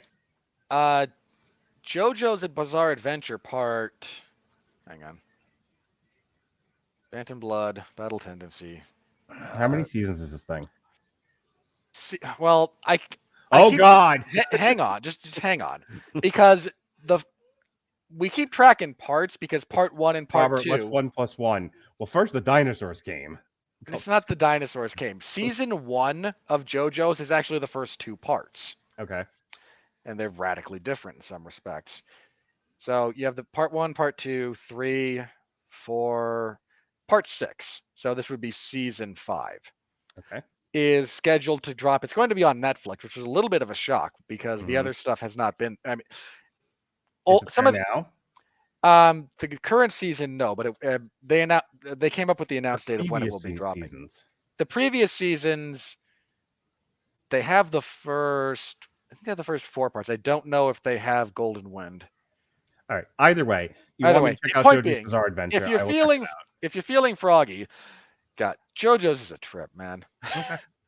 Okay. Again, that's, and let me be clear, that's a thought if we wanted to do that. If here's the thing, it is a lot easier for me to say yes to singular encapsulated one season of things I know than it is to me to do multiple seasons of anything. Ask Jason Teasley, he still hasn't forgiven me for cutting You, which is going on its 3rd season.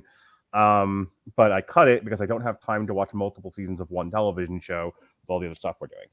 That being said, all right, so this is going to be airing on the 25th of August. It's being recorded on the 24th, but because we never know when to shut up, it'll air on the 25th. And then this evening we'll be recording and it'll air on the 26th. The Four Kings of Boxing, Chapter 3. Really looking forward to that. The infamous Sugar Ray Leonard. I wrapped up my stint on Source Material Live, my glorious 1.5 year stint. Jesse is finally taking back over. So next week, ran screaming out of the burning building and said, "It's your problem now, bud." Here you go. Take your stupid show back and make it gayer. God, anytime someone makes some reference like that, I can't help but think of Blazing Saddles these days. That bit at the end when they break into the musical and the director's commentary to them was, "No, you're doing it wrong. Now watch me." So Jesse will be back next week with Shang-Chi, him and Chris Armstrong. But I wrapped up my stint on Source Material Live. I kind of had a 3 weeks, I had a 3-week tour, farewell tour. Myself and Alexis Haina, we did Vote Loki. Myself and Evan Bevins, we did Suicide Squad, and then the John Ostrander run, at least the first part of it. And then last but not least, certainly not least, probably the guy who helped me out the most on Source Material, to the point where I dedicated an entire month to just whatever it is he wanted to talk about when November 2020 fell apart on me. Christian fell apart on a lot of people. Yeah. Christian came by for one last round. And we talk X-Men Deadly Genesis, which is in some parts a sequel to House of M. He's great. He knows so much about the X-Men. It was an easy show to do, and we had fun doing it. And I look forward to recording with him again with Jesse leading the charge because I'm not doing it anymore. With that said, I just want to remind everybody at the 2 hour and 24 minute mark that Amazon Music. It's a Amazon great service. Music. It's a great product. Maybe the best music streaming app that's out there. I know there's a lot of them, but Amazon Music is certainly among the best. You can get podcasts there, I'm pretty sure. And if you want to try that particular Our service, podcast is on there. we're on Amazon, damn it. We're everywhere. We are. We've made it, Ma. If you want to give that a try, we're giving you a free 30 days. There's a link in the description. It's getamazonmusic.com/W2M network. That's getamazonmusic.com/W2M network for your free 30 days of Amazon Music. All right. And hey, to anyone listening, I have to throw this out there at the end. Okay. Then just go into your plug when you're done. Okay. If you're listening and you have an iTunes account, or an Apple Podcast, I can't remember how they choose. They've been monkeying around with that. If you're listening to us on the Apple service, if you could give us a rating and hopefully write a review, but at least give us a star rating. We would like to get our movie review segment recognized on Rotten Tomatoes because that dump needs to be classed up, and we're the jokers to do it. And one of the things to do I at the very least want to put us there. We rag on these people all the time. I at least want to give them a fair shot at us. They have to know we exist first. So one of the things they keep track of, one of their criteria for being featured, is have at least a certain number of reviews on Apple or on Apple Podcasts. It is the big one that the big metric they use. We meet all the other criteria. We record often enough. We've been doing it for long enough. We've been making fun of them for long enough. We just need to prove that our audience base is engaged enough, and then we can be featured there, and then other people can yell at us, and we can yell at ourselves. Yep. Whitney Seibold and William Bibiani and Stuckman, not Shuckman. Shuckman's the guy I went to school with. Stuckman. And the other asshole I keep making fun of, Doug Walker, and all of Robert's family that do movie reviews. They can then reference us in their reviews and be like, these fucking assholes with no criticism if it bit them in the dick. And I would be fine with that. But we have to get on Rotten Tomatoes first. So if you would please, we'd appreciate that a great deal. And I'm going to be pimping this a lot until it actually happens. So if you would, deeply appreciate it. Or, if you're on YouTube, please subscribe there. That's another way we can get on is through that platform where, again, we meet most of the criteria. Just to need some more subscribers, and we're closer than I thought we were. So if you could all subscribe, that would help out a great deal. And I hate doing this, and I hate shilling like this because I always feel like a jerk, and I hate when other people do it because I think they're jerks. But the people who get to make decisions like this care about these metrics the way that they do, so I have to do this. Mark has to do it. Neither of us want to do it. Yeah, see that? No, we don't like doing it, but we do it because we have to. So if you would please, that would help us out a lot. It offends my punk rock sensibilities. Your punk rock sensibilities. You can find me doing a lot of professional wrestling coverage over at 411mania.com. I cover AEW's Dark Elevation on Mondays, whatever MLW releases on Wednesdays, and WWE SmackDown on Fridays. Apparently, Baron Corbin is going to be Lucky Corbin come Friday, so that'll be a thing. But Friday's just got a little bit better. Brock Lesnar showed up at SummerSlam, and we'll be messing around with Roman Reigns. If you would like to hear me describe Brock Lesnar as the human throbbing member, then listen to me and Chris Bailey. Dude, have you seen the picture of him of his head as an onion? No, but no. The root of the onion is his beard, and then he has the little bit on top where it grows like the sprout that grows up is his top knot. Nice. It fits perfectly. It's crazy. Chris Bailey and I, it's one of the things I'll plug, and then I'll shut up and let you finish. Chris Bailey and I reviewed SummerSlam, and we talked about CM Punk, and then we did a little eulogy for NXT. God rest its soul. If you long for the days of Gorilla Monsoon and Jesse the Body Ventura, but as a podcast, listen to me and Chris Bailey. We have developed such comic timing. It's not like, who cares what we thought of the show? Because God knows we didn't. But hearing us talk for an hour and a half about wrestling, if I might say so, if I might toot my own horn, toot, it's some of the Go ahead, funniest. Arn. It's some of the funniest wrestling conversation you're gonna find. Not to knock anybody else, and I'm not going to name any specific names, but so many people get so caught up in the minutia and the snobbery of wrestling, and then here are these two guys. Yeah, I resemble that remark. Here are these two guys that, since they have nobody to impress, just lay it all out there and don't always see eye to eye, but have fun arguing with each other. It's a hoot. This last review we did, just me and Bailey. No Harry Broadhurst, no Christian, no nobody. Just me and, he's Gorilla Monsoon and I'm Jesse the Body. And I was healing it up. I was healing it up a lot. And we had fun. Did you make your yearly promise to come out of retirement and beat Hulk Hogan? I was close. But yeah, there was a lot of fun to be had on that show. And Chris Bailey's got a fun sense of humor. He gets me. He really gets me. So if nothing else. Should I be worried? No. But I can't do this with him. I can do wrestling with him. It's fine. All right, finish up. So you can find me doing that stuff over in the Wrestling Zone of 411 Mania. I also cover mixed martial arts for that particular website. It's in the MMA zone. Yeah, get over it. Look, sorry. if I also oh watch God, I'm sorry. But yeah, I'm a snob. Deal with it. I like my combat sports to be contested at a high level. I've also seen plenty of regional MMA. I have earned my snobbery in MMA, by the way. Other things, not so much. MMA, I have suffered, sir. Yeah, pass out. You go the CPAP machine. I know, it's calling. So this last Saturday, there was an event. I covered it. It ran head-to-head with WWE SummerSlam and the Manny Pacquiao Yordenis Ugas boxing match where Ugas upset Manny Pacquiao. And I don't mean he insulted him. I mean he beat him. Legit? Like he should have been scored the winner? Yeah. Okay, cool. Move on. Most scores are either 8-4. It seems to be the pretty common one, maybe 7-5. But yeah. Wow. Yeah, he won that fight legit. Okay. So I talk a little bit about that on the show, not much. I hadn't seen the whole fight by the time I recorded, which is the whole thing because my Sunday was busy. But you can find my full report for UFC on ESPN 29 and the MMA Zone of 411 Mania. Apparently, it topped out at around 1 million views for the main event, average something like 700,000, give or take, for the main card. So the UFC keeps doing good numbers even with mediocre cards. So, hey, God bless them, I suppose. Now pay your fighters more, jerks.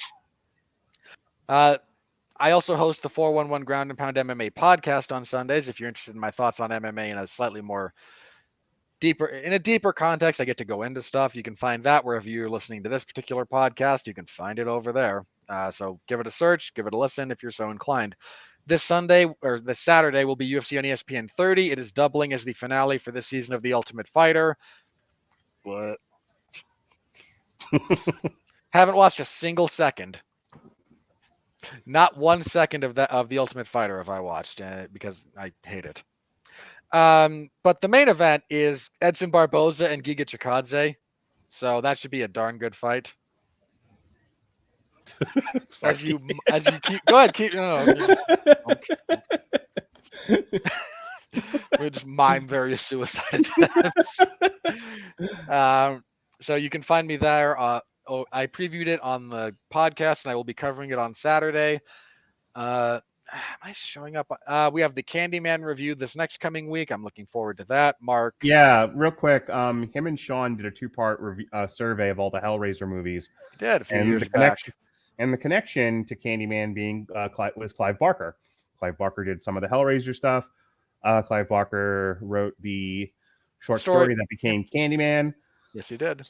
So if you're into Clive Barker and you're into Candyman, check out Robert and Sean Comer in one of their better, less meandering shows that they did.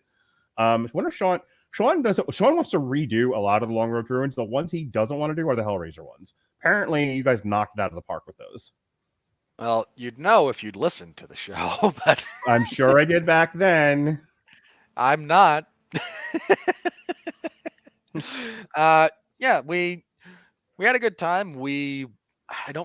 I genuinely don't think we ever got all that far off topic when we were discussing those. So yeah, we had a lot of fun. And look, at this point, the only thing we'd be adding to that show is a discussion of Hellraiser Judgment.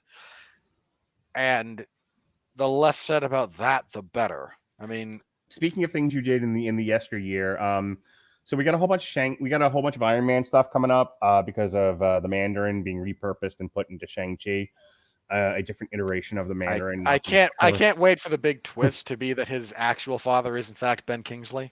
Who are you? Roberts, Everyone Loves a Bad Guy for Iron Man, featuring the Mandarin, will be coming up this week. Plus, our Jeff Harris and I in the yesteryear reviewed Iron Man 3. It was I think it was our very, very, very first review we ever did. That was like in the break between me doing politics, MMA, and starting movies. That was the first one, so it's a pretty monumental show. And then Sean and I did a long road to ruin of all the 3 Iron Man movies. So all the Iron Man stuff is being dropped before the Shang-Chi releases in theaters a week from Friday. All right. Anything else? Otherwise, I'm calling it quits. That's all I've got for the moment. Remember, like, comment, subscribe, tell a friend, tell a stranger, tell an enemy, and that will cover all of our bases. So we appreciate that. You can follow us on Facebook at Radulich Broadcasting Network to get occasional updates and a schedule that is ever changing. I don't talk about it. All right, folks. Thanks for listening to a very longer than normal, but that's okay. Me and Robert like each other. We love each other, as a matter of fact. Mwah. So we not doing that. I am not lying. Look, if there's anyone I'm going to spend 2.5 hours talking to besides Jesse, it's the other wise man, Robert Winfree. So I was happy to do this. Until then, next time, be well, be safe, and behave.